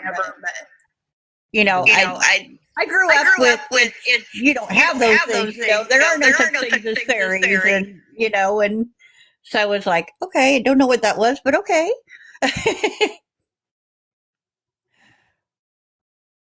But yeah, I see things out of the corner of my eyes. Is that the reason why I pull my hair to one side a lot, because of that one elf, and it kind of tickles my face? Yes. You do it instinctively because you may not actually fully be aware that your fairies are there, but instinctively you know that they are there. This is why you keep doing this, because your fairy really likes that, so he's kind of guiding you to do that because he wants your hair over there. He wants to be playing in your hair. He's the one that keeps doing that to your eyelash, because I see that your eye twitches every once in a while and does one of those spasm things. That's him pulling on your eyelashes, trying to get your attention. That would be why your eyeball keeps doing that. Thank you very much. I'm now getting a little more. I'm believing in what I'm hearing from my guide, when I'm hearing it from other places too. Because like I said, it's pretty new to me, but I'm getting there. Good. I'm so glad. I hope that was a help to you. Very much. Thank you very much. Before you go, you also have an elder woman. Is this your mother? Wouldn't be my mother, maybe my grandmother. Your grandmother. Then you have an elderly woman that is. I'm sorry, Commander. I know you don't get into the paranormal. She just wants you to know she's proud of you. I'm just going to leave it at that because he doesn't get into the paranormal on his. I'll be in one of your lives. Thank you. You're welcome. I want to say, for a minute. Let's see. Okay, I want to thank you, 69 Feathers. This one person, to get one more person up that she's been wanting to come up for a while, and I'm going to bring her up, and then we're going to call it a night. We're on every night, and April's on every night too, at different hours. And Saturday night is always our Ashtar Command night. So this is a night where you can come here. New people, please follow April. Follow her, press her follow button on her bio, press my follow button, and we're at 132,400 likes here. That's phenomenal. We're going to take this one person. I got to go back to her and let's see where her name is. And maybe she's in the queue already. I don't know. Let me see here. Now, I don't see her in the queue, but I have to take this person. She's been really waiting for quite some time. And if I go backwards, I will find her name. Let's see. Who is it? Let's see here. You're watching Ashtar Night, and I'm going to find her in a minute. That's the beauty of strolling backwards. Oh, Raylene, here is Raylene. So Raylene, come on up. Press the accept button, Raylene. I just pressed the request button to bring you up on the live with April and myself. Good, it's working. And we're going to bring Raylene on here. It's about 2:06 a.m. in the morning in snowy New England. Hey, Raylene, how are you? Hello, Hello, welcome. And where are you located? I'm in Ballarat, Victoria. Victoria, okay, very good. Good to have you Yeah. on the other side of the world. And I'm going to let you speak to us in Oh, April. this And is so exciting! Thank you for letting me talk to April. Thank you. I saw you in there for a long time, and I wanted to make sure we got you up here. So I'm going to Thank you go so on much, mute here, so just much. moderate, and I'm going to let you ask April, and you can talk to us. Yes. The Ashtar Yep. Command themselves, they're also listening. Go ahead. Thank you very, very much. Hello. Hello, April. How are you? I'm good. How are you? Oh, it's really good to see you. Well, it's nice to see your R. I've got some really questions I really need to know. Sure. What sort of star seed am I first? Okay. Do I have permission to join your energy? You definitely have. Okay, give me just a minute.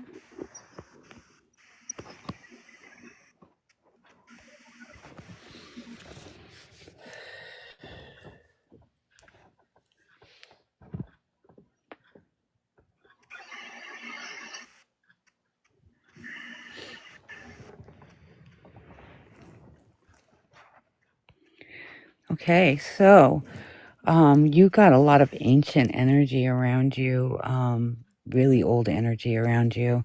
I'm getting that you are Anunnaki. What's an Anunnaki?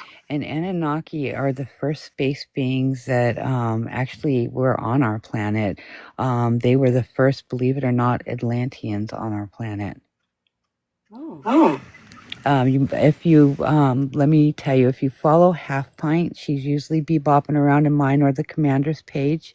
And she also does lives, but check her out. Her name is Half Pint. She has contact with the Anunnaki all the time. They are a spiritually advanced, very technically advanced beings that have, like I said, were the first space beings that were on our planet, visited our planet, and they were the first to actually create Atlantis. They were the ones that were here giving us technology, trying to teach us about free energy a long time ago, but human beings, as human beings are, they took advantage of it, tried to create different things with it, and the Anunnaki got frustrated with it, knew we weren't ready, so they took their space station and went down underneath the ocean's surface, which is where they are now. Was I there or something? You actually were. Oh my That's God. why I said you got very old, you got very ancient, and vibes about you, which is telling me that you were around your original. Star beings live for hundreds and thousands of years. They are very old. The Anunnaki are the ones that actually are pretty much the ones that live the longest. But you were back around in those times. That's where you originate from. Oh, Oh, okay. I would just wanted to say I love singing, and I sing at karaoke all the time. I was just wondering, my voice seemed to be changing since I had this dream that someone was touching my throat, and my voice got different. It changed. Are you there? Okay. Just listening to you. I put April on mute for a minute so we can hear you clearly. Go ahead. Okay, so sorry, I was talking. I didn't realize I was muted. Now was this did this experience feel negative? Because I'm getting that you had at some point had an encounter with, in your human form, have an encounter with a negative ET. Yeah, My a lot guides of are time. telling me. Did that feel negative to you? Yeah. When your throat was touched and your voice got rough? Yeah. Yeah. Okay. They were trying to steal your vibration for some weird reason. Is what Why I'm would they getting. do that? I don't know. That's why I'm trying to figure out. Hang on. I'm trying to see exactly what the heck they were doing.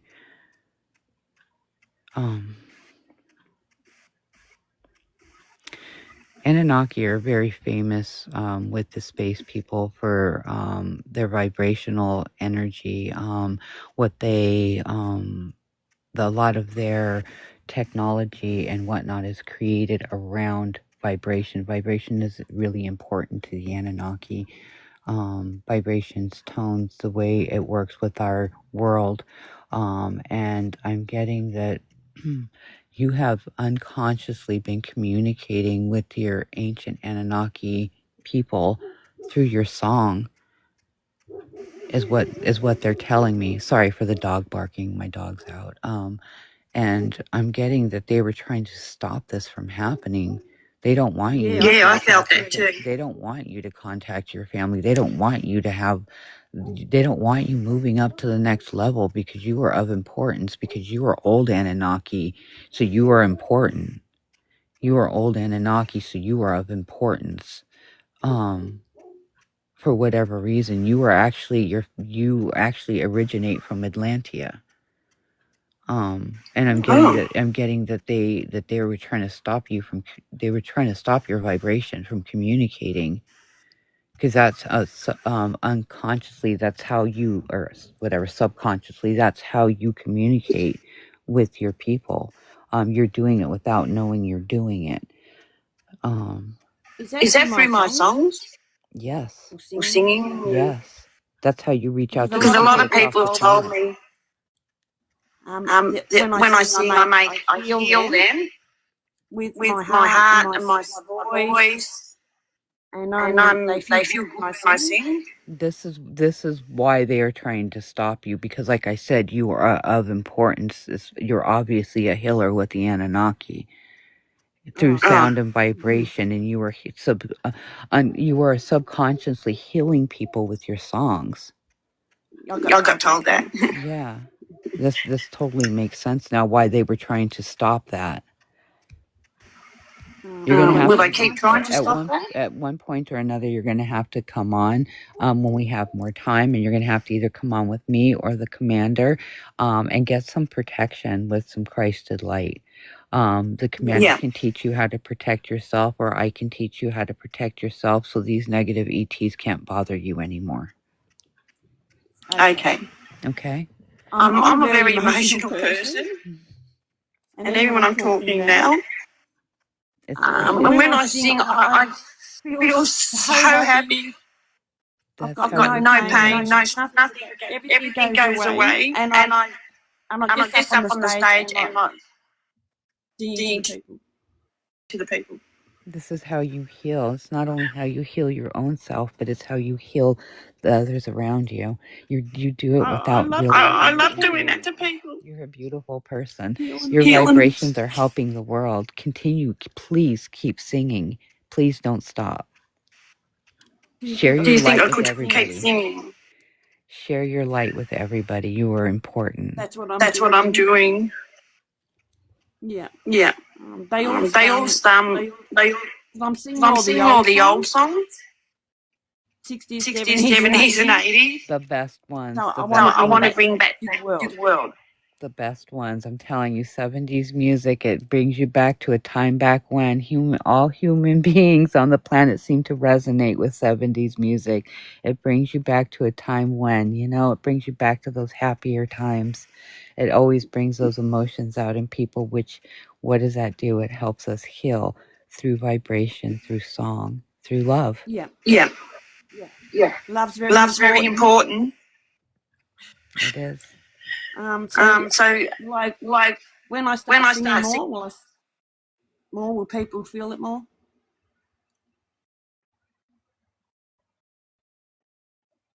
Oh, she's gone.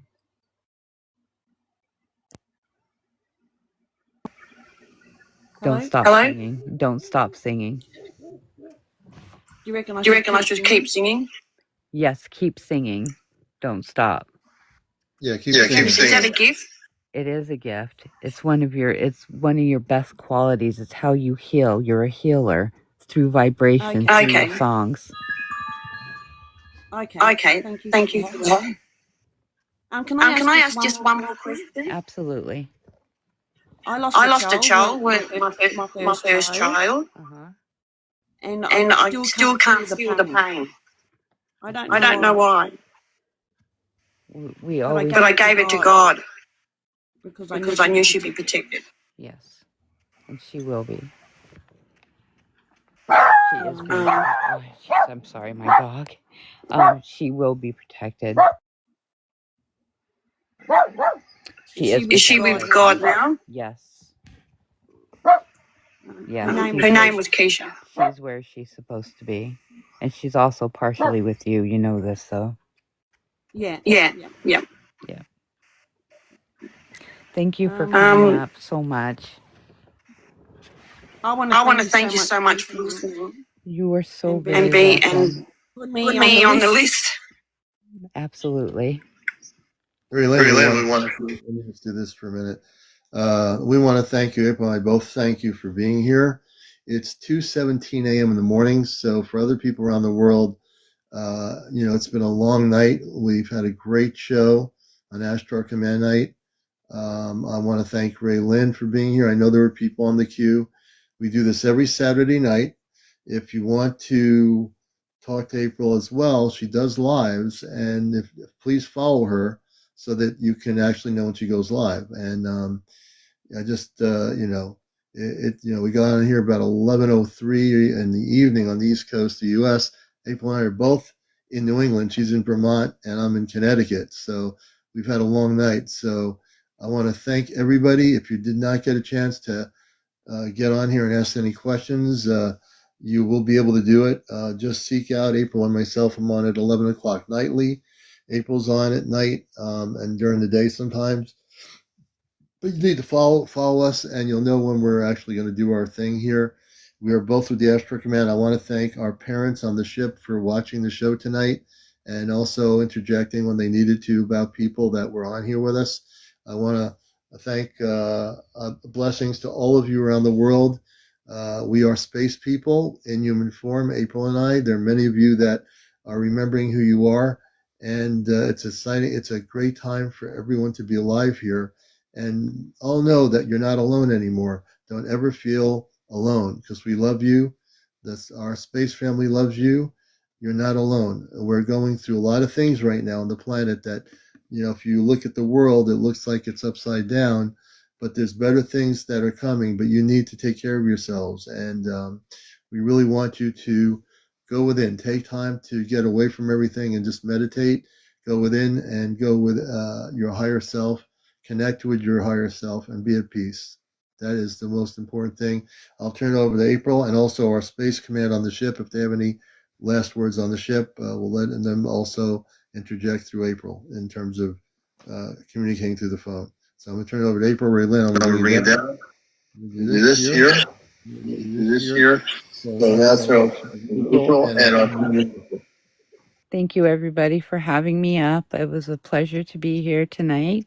I love all of you. And, guys, please keep heightening your vibrations. Keep doing the next right thing. keep remembering that you are loved, and don't ever let anybody steal your light, because you guys are all of importance. You guys were guided here for a reason. You guys were guided here for next steps to help others, to help wake people up. It's not just about us two, it's about you guys too. That's right. All right, guys, I'm going to go because I am tired and I can't even think straight anymore. I love you guys. All right. All right. Good Good night, night, April. April. Take care. I'm going to do a good job. And And let me do that. And I want to thank everybody for joining us. I'm going to go to sleep. It's snowing out, which is beautiful, and I'm glad it's Sunday and not Monday. So everybody, wherever you are in the world, take care. Like I said, please follow. If you're not following me, please follow me. Go to the bio. These shows are recorded to go on my YouTube channel at some point tomorrow. So go to my YouTube channel. It's in my bio. Just press the link and subscribe on my YouTube channel, Ashtar Command Spaceship News. Again, we love you all, but it's time to go to sleep. Take care, everybody. We appreciate everybody here. Thank you. And you'll be able to watch this show on YouTube probably in a couple hours during the daytime. We'll get it downloaded and it'll be on there. Take care, everybody. Have a good night. And stay tuned more for the regular Encounter show, 11 o'clock Sunday night, and join us then. And also, look out for April on live, and please follow her. Friends with Furries 1111. Take care, everybody. Much peace, much love. And remember, we're here to bust the matrix, and we're going to have contact coming soon.